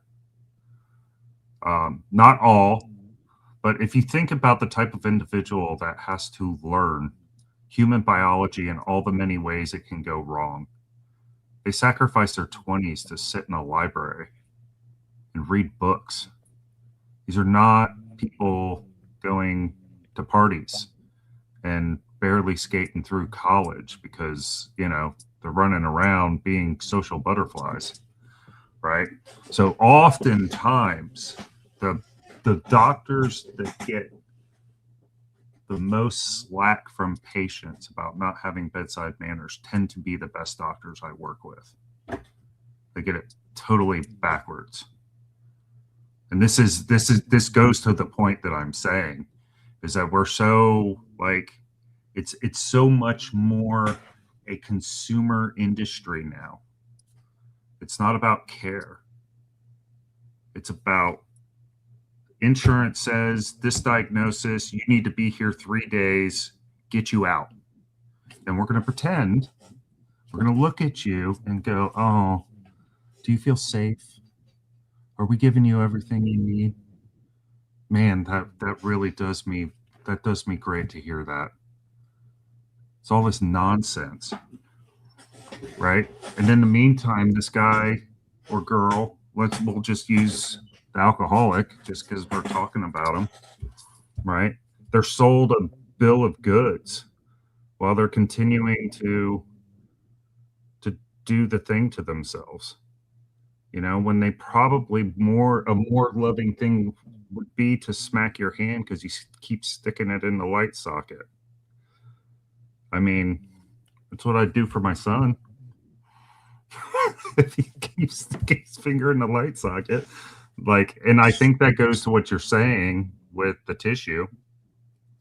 But, and it's being constantly in this space where I want to bring this to my practice, right? I've always done it to a degree, but it always gets me in trouble. It always gets me in trouble. I usually only make it about 3 years. And then I can't deal with the machine anymore. The machine just grinds the living snot out of me because I'm staying in this place that is wanting me to pretend. It cares more about what I'm putting in that damn computer screen than actually doing the things that I'm telling the computer screen I'm doing, because there's just not enough time in a day,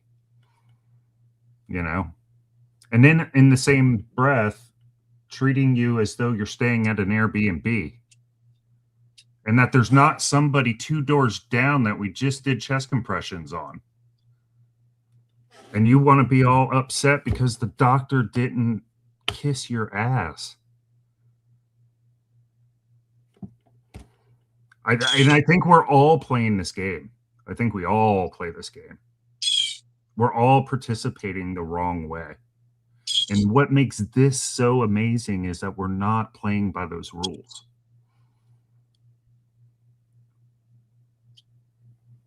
I would Some of us I are. love to see this everywhere that I go. Right? So that's so real, Scott. Sorry. I just want to say I see you and I hear you because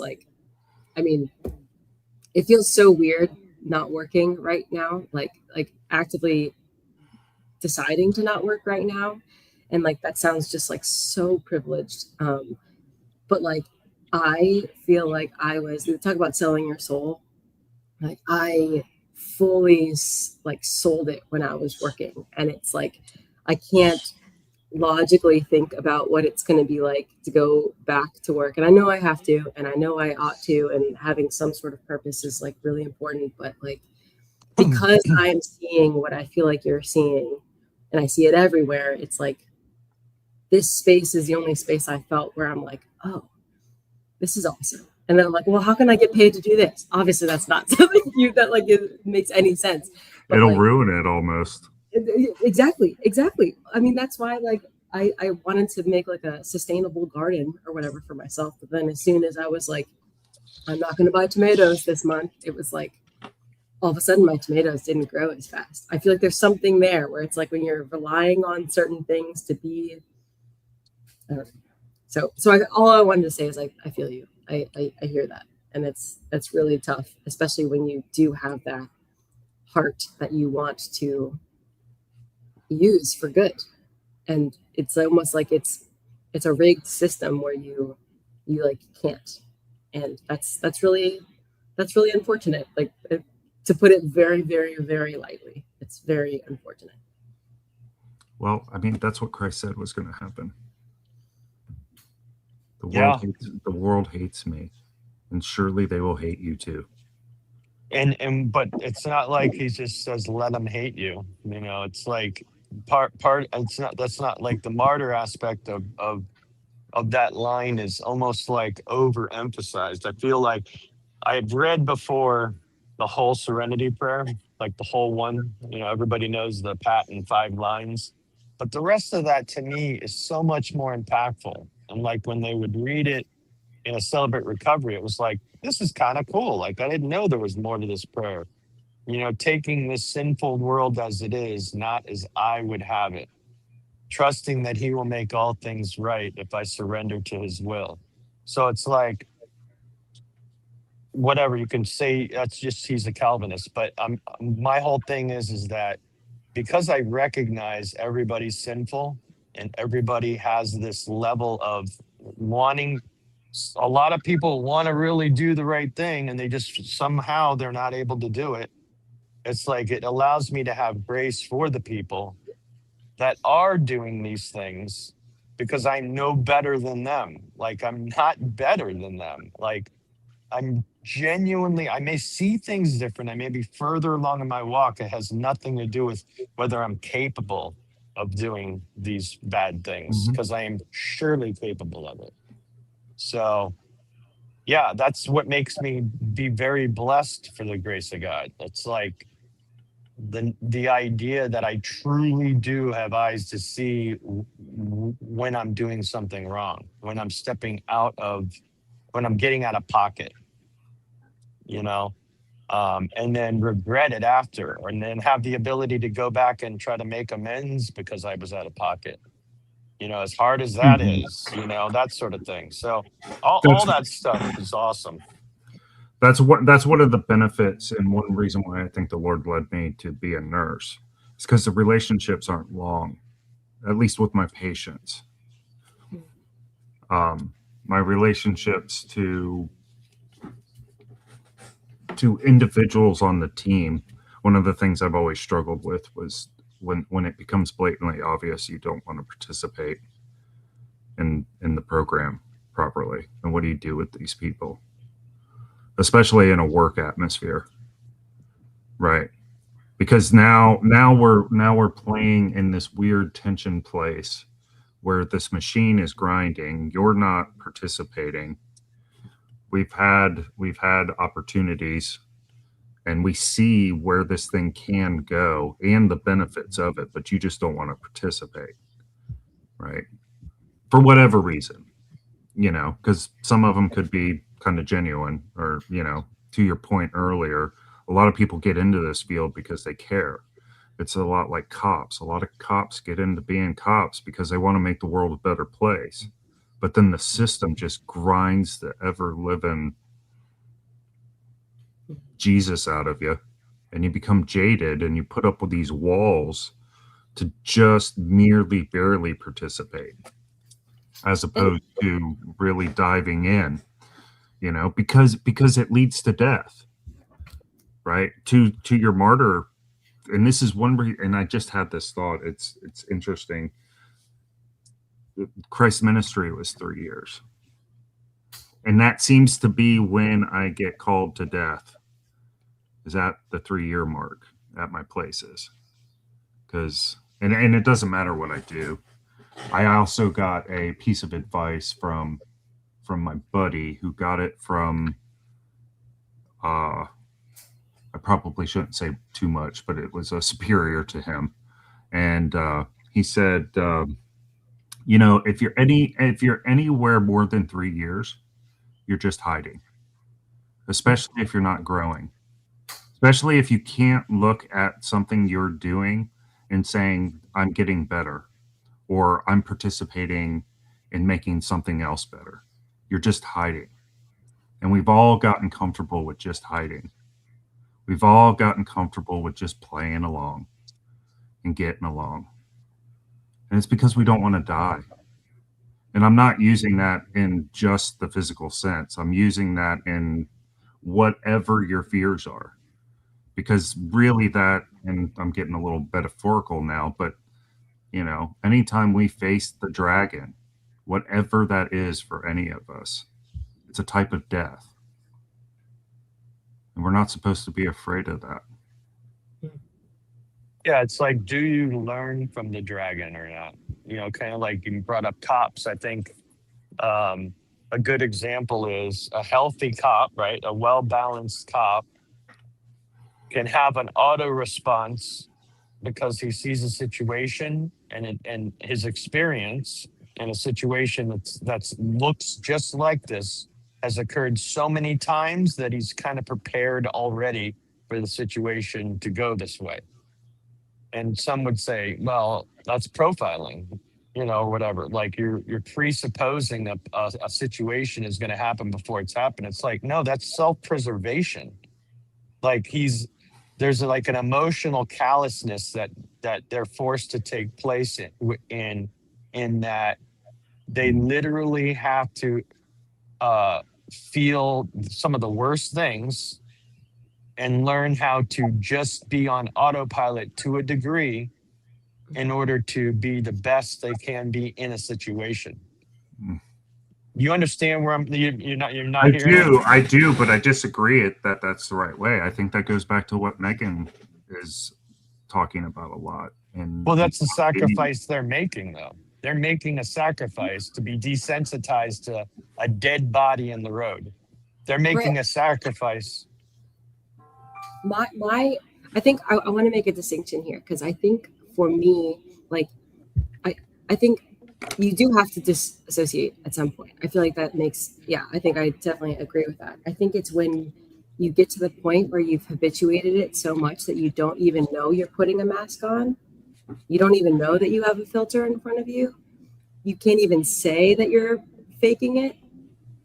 That's the point where I get like, ooh, because like that's why I didn't know. It was almost like I got to a point where in my life I didn't realize I was wearing these masks. It was just a part of my personality, and I would much rather know I am lying to somebody and choose that I'm lying to someone versus not believe that I'm lying to someone and blatantly lying to someone. Does that make sense? Mm-hmm. That's justify it. That's evil for me, because then I will. I'm with that. I can totally agree with that. I'll just say like, "Oh, that wasn't me." It's like, then what was it? Who was acting through you? What was acting through you? What was acting instead of you? Like that's possession. That's evil, dark magic, scary things for me. Also, Andrew hasn't talked yet. So. I was going to say the same thing. For what it's worth. I was just coming on to fix all of your thinking from earlier, and fix all of our problems. I would love that. No, then I had like a family emergency and completely lost the train of everything. So, family emergency. It was just had to deal with my son. Yeah. Anyway. See, okay. Fun family times. Yeah, he was fine. Wasn't anything serious, just some heated words from certain people in the family to each other. So all good. So you guys carry on amongst yourselves. I'll see if I pick it up and have anything helpful or I don't know, distracting to say. Yeah, so just to build on what Megan's saying, I think that's why we have a meaning crisis. Because we're all playing the mask. This is why all the propositional thinking and the performative that we talk about around here, This is what we see out in the world because we're all just, you know. And my hope is, and you know, I've tried through my life to the word I would have used before is be sincere. You know, but I'm also swimming in the waters we're all swimming in. Yeah. So you can sincerely lie to someone. Like you can sincerely like, yeah. you know. Yeah. I would say, I like that you brought this up, Megan, because like, if you want to know how much of a mask you're wearing, actually put on an actual physical mask and start going into these kinds of conversations and having conversations, and watch what actually comes out of your mouth. And what happens is sometimes the mask comes off when you put an actual physical mask on. Kind of interesting. Or listen to the thoughts that you have when you're actually the conversation in your head that you're having with people on the street when you're not in the actual video with them. That's kind of like a nice indicator on what you actually believe. And this is very good and spiritual, practical practice of like examining what it is that you think you actually believe. And it actually takes a real work to do that. You know, that I think one of the greatest legacies that Peterson ever left us was when he said he had realized one day that every word that came out of his mouth was a lie. And then he started to examine every word that came out of his mouth.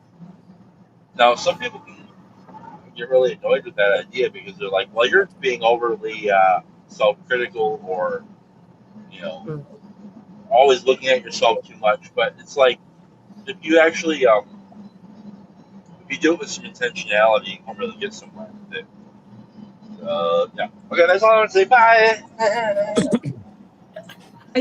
I think what Chad was saying about the mask thing is interesting because it sort of reminded me of kind of what Scott was saying about how he'll come into this space. And not that you necessarily, well, no, I think because you are kind of putting on your internet personality TLC mask to step into this space, but but you're intentionally doing so. And all the others can sort of like fall away. And so it's almost like you're able to come into a space like this and you know what you're doing, and so everything else is just like genuinely you, versus like the real world or whatever, you like don't realize like how much you're probably putting on, just I don't know, walking into any of your like patient's room and like making sure you're doing it right and making sure you're doing it timely and making sure like all of those things are like just fully loaded before you enter. And so I thought that was kind of interesting. It's actually not in my patient's rooms. I have this in my patient's rooms. It's when I walk out of my patient's rooms and I'm facing the machine. That's when I put the mask on. Yeah, Because I know if I say the things that I'm saying here right now, they'll see me. The vision that I had for a long time, at least at my last hospital job, was I felt like I was a really talented player on a team, like a Terrell Owens or something. But I was just a cancer in the locker room because I just won't play the way the organization wants me to play. I won't do it. Can I ask, I don't know if this is like I don't want to make this again a gender thing, but I guess, you know, as the woman in the room, I will make it a gender thing. I don't feel scared talking like this in the real world. I don't know if it's because people don't really care what I have to say because I'm a woman or whatever. I hate to say it like that, but like women can speak nonsense and they're just like, this is a woman. And like, is there like but I feel like I've talked to a lot of men who like say, especially in this space where they're like, I can't talk like this in the real world. Is there what is that? What do you mean by that? Like, it doesn't really comprehend to me because I don't have that same. See, I want to ask the distinction here. When your intentionality is to put a mask on because it's the only way you can be honest and truthful. And this mask may be hospitality, it may be whatever you want to call it, right? You're trying to be honest, but yet, the mask is, I'm trying to be cordial. Or is the mask, this is what I'm trying to show you. I'm all these great things or bad things, that's the thing I'm having a hard time with, because I feel like that people put on masks for different reasons and different intentions. But like, to me, I was feeling like, because I'm being hospitable, or because I'm being cordial, or I'm trying to have a dialogue and understand someone, I can be accused of putting on a mask because I'm not being genuine. I'm not being honest about how I really feel. And I'm like, no, like, that's not how you guys know me well enough to know that if I think something, I say it, and I may hurt your feelings, and it's not intentional, clearly, but I'm considering your feelings if I know that I'm tiptoeing into waters that maybe are sensitive to you. So I'll consider your feelings, but I don't see it as a mask, though. You know what I mean? Like, I don't. Does that make any sense? Because am I taking the mask thing completely wrong? Yeah, Scott, sorry, I wanted to clarify more on yours, because I've had similar things where kind of distinguishing between whether it's you communicating in a mask, or is it coming up against the machine or the system, or like trying to change a bigger system that you're part of. Like, so I've almost given up on trying to change it. I just try to keep it out of the. I try to guard my patients from it. Is how I've come to look at it. I've sometimes said it's a cracked dam, and all I got is some rusty barbed wire and some chewed up bubble gum, and I'm just trying to keep the dam back.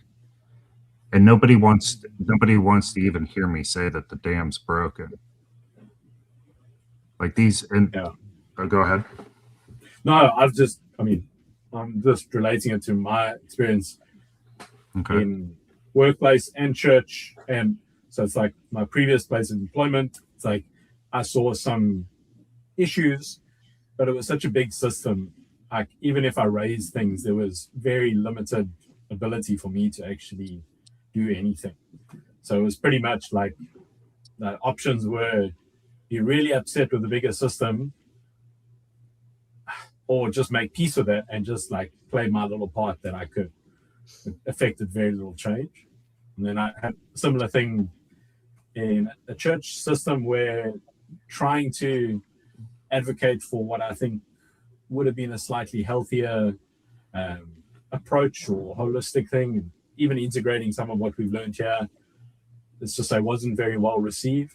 And then in a new place of employment where I've been able to be a little bit more myself and advocate very similar perspectives. And after a couple of, like, let's just say, also heated disagreements with my current boss, we've actually found a meeting of minds. Fortunately, because it's a very small organization, allows for a lot of rapid change. And he's like, oh, this is what you're actually trying to say, and trusted it and seen the benefits. And it's like, oh, wow, this is so much better. And so it's, anyway, like, so that's just how I was framing what you were saying, and maybe riff off of that to clarify a bit more. Brett, anybody else? Answer your question, maybe? I don't know. Because again, once you use a word enough times, you can like take it into like a million places, and it means like nothing, right? So like when I'm saying a mask, like I think of like originally like what a mask is like made for, right? Like you put it on to disguise what's underneath, to hide something, but then also to choose to represent something else, right? So like it's a hiding of the behind, and it's an intentional choosing, well, an intentional choosing of someone else receiving it. And so I like to think of the masks that I put on or that we put on as like a indicator of what we think is appropriate, or like appropriateness to the situations that we come into. And so, and oftentimes when we are using an object to denote the appropriateness, it's because we don't have the nuance or the trust or the discernment of the room. And so we're putting something on to like make sure that we're safe, that we're meeting the appropriateness of the space. And so I think oftentimes those load onto an idea of what I think the room is, not what the room actually is. And so I don't know, that for me, that's what I think of a mask being, is like hiding something and reflecting something because of what I think the room is not what it actually is. So it's like a way to separate from actually attending to the room to an extent. That's the best I can come up with right now in the the couple notes I wrote down. Oh, is it always appropriate or inappropriate to wear masks? It's like, I think there's been a like idolization of authenticity in our if culture. You're talking about your face, if you're saying here's my face, no, I should put a mask on. Is that what you're saying? But then I have a mask on. I think that's a inappropriate time to have a mask on. Well, it's just like, is it appropriate to play different roles at different times? Where if you're part of a big system, are you called to just play a role in that system, or do you have to be very frustrated with it to the point where it's unhelpful, or do you realize like, yeah? Then this is actually a good distinction. I do not see multiple parts of your personality as masks. Like I think I've said before, like, you know, you watch Harry Potter and you can see yourself in every single role in Harry Potter. It's not like I'm putting on the mask of Hermione and then the mask of Harry. Those are genuinely parts of me that are just coming to the forefront. And so I think that role that I take in a hierarchy when I come in and I'm like, okay, I'm the female of this foursome. That's not me putting on a mask. That's just me projecting the correct part, the appropriate part, I guess, of my psyche for the situation. If I'm like distressed and don't know how to fit in, I can put on a physics loving mask or whatever. I don't know. Like you can put on something different, but I don't think that those roles that you take are necessarily a mask.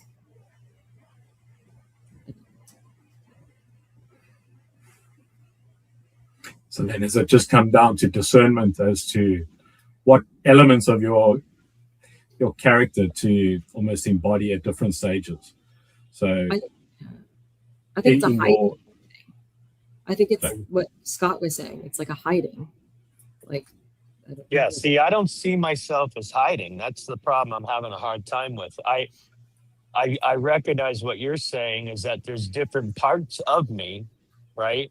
That sometimes I can be more gracious. Sometimes I can be more direct. Sometimes I can be, all these different types of parts of my personality and character. However, I don't see it as putting a mask on if I'm only showing my considerate side, at the moment that I'm doing it. You know what I mean?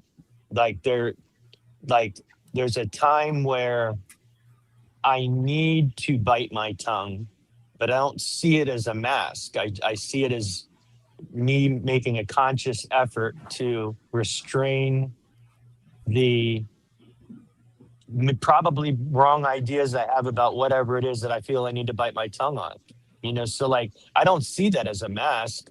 I do recognize there are people that deliberately put masks on and literally play a character for the sake of whatever the thing is. But like, And I usually have a pretty good barometer when that crap happens. I don't always call it out. I don't always say, dude, like you're not being real at all. Like I don't directly call it out, but internally I kind of know this isn't really who this person is. This is the What persona they're about trying. that? What I guess what I'm saying is, what about that interaction has you knowing that that's not the right person? That's not the real person. What you're seeing is not what you're getting. Or like, what about Well, that? That's the mask. That's what I'm. That's it. That's the phenomenon. yeah, I would say that all right, so I came up in sales, right? And I got really good, and not everybody obviously just because you're in sales, you're good at it.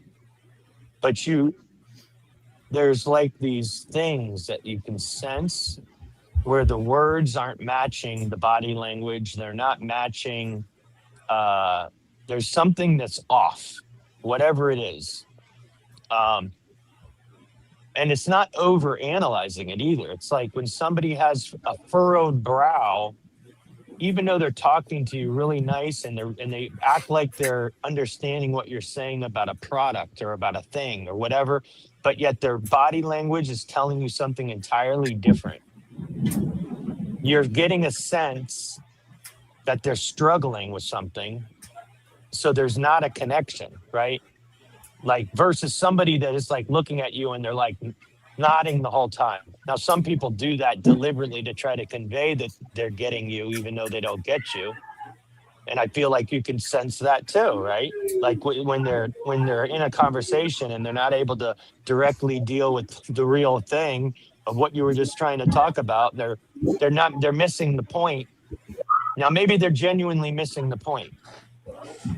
But if they're deliberately pretending to engage the point, and I can sense they're not getting it, is what I mean. So it's like that's what I mean by that. Like my boy Scott, I've sensed his struggle, and he's vocalized his struggle. Like he's not making it up. Like his body language is matching his words and where he's at. Now, if Scott came on and pretended to be great, but his body language was horrible, like that, we would all be able to pick that cue up. It doesn't mean I'm going to call Scott out and be like, Scott, tell us what you're really thinking. Like, I know Sometimes you that, should. Sometimes you yeah. should. No, you're right. 100%. What time is it? Just about 8. I got to get going. I got to Okay. talk to Ian. I wanted to add on to what you were saying because I start off as that cordialness out of genuine care. But after doing it for so long, right, you then are able to pick up the pattern. You're able to walk into this room you're talking about, Megan, and you know it's not going to go anywhere. So you just play the program. And you don't try to make any changes. You don't try to speak to the struggles that you're seeing in your company, Andrew. You just stop doing that, right? Because you know it's not going to yield fruit. And you're supposed to cut down that tree that doesn't yield fruit. You're not supposed to keep watering it. And so now you just go through the motions, and then the next thing you know, 1 month turns to 3, turns to a year, and you just keep going into. Sorry. Yep. No, I was told the same. Like when I made the change to this new role, and it was incredibly challenging. It was where I was mentioned earlier that I was listening to old music and blasting kind of karaoke hits that I was singing along to the music. It was my de-stress time because usually I'm listening to TLC or podcasts or something, and I literally didn't have the capacity to do it because my brain, and I was just so emotionally drained. I was like decompressing by like singing as loud as I can, probably absolutely terribly, to old rock songs or something, and my whole family was basically saying like this can't carry on and like there needs to be a change. because I felt like I was in a similar position to you. And the only thing that kept me going was I was convinced that God had placed me there for a purpose. And like, despite everybody saying it's never going to change, people don't change like that. And I'm like, I have to believe that people can change, systems can change, situations can change. And even if they don't, maybe you're just there for the patients that you're seeing, that you can see something more than a broken system. It's like, it's the same thing that we look politically. It's like, oh man, what is our vote going to do? It's like we can get blackpilled. And I'm like, I don't care about, like, I can see the faults just as much as anybody else. And I can pontificate on solutions, but I don't have the solutions other than like what we talk about here of, hey, this is the way that we actually see transformation in people. It may not be perfect, but it's one step at a time, and it has to be individual, because like the broad brushstroke of wisdom of like, hey, these are the answers, these are quick, those don't work. And Brett, what I meant to say earlier was just, I absolutely love the honesty from anybody that's been connected with any recovery program generally, whether it's AA or anything. I've had a little bit of experience with people like that, and generally they're the most authentic, honest human beings I've come across, because they've actually realized their need for help. They may not be perfect, they may not have like perfectly like started to embrace it, but they've actually realized our need for other people and for God. And yeah, so it's not an answer, but it's an encouragement, Scott, that it's just like, I've seen a little glimpse of my faithfulness in this season, like turn something around. And that's going from a big situation to a much smaller one. And I've been pleasantly surprised at the change. But maybe there could have even been a change at the previous place if I'd stayed there, and that was what I was meant to do. So, like, without knowing more, and like, I don't think there's a better answer, but I appreciate you sharing and letting us learn from your current situation. I think it's doing people good. I was just going along with the vibes of the combo, really. The idea of the mask and the authenticity and communicating in a way that because it's interesting, because I do practice a little bit of manipulation when I'm talking to people. It's not manipulation has a bad connotation, kind of like the codependency word, and maybe I'm using it wrong. Maybe guidance would be a better word, but you know, after doing this for 20 years, I see the results of decisions. And so trying to guide somebody to not make the same decisions that I've seen end up wrong in the past, you know, that's kind of what I do. So yeah, I was just kind of going with the flow of it, and I hope I didn't derail it too much. I know we were talking about music to start off, and that manipulative power that I sometimes feel from it, and I guess the struggle in trying to just be, you know, through that, but yet not being deceived. That's kind of, if I could kind of sum up the thread that we followed here. Well, I think you bring it back even further to what you started with, like, for everything there is a time and a season. Just like the entire thing of Ecclesiastes, I think, is speaking to that, like the failings and the flaws in life and the uncertainty of things and the inability to really bring about like this perfection under the sun. And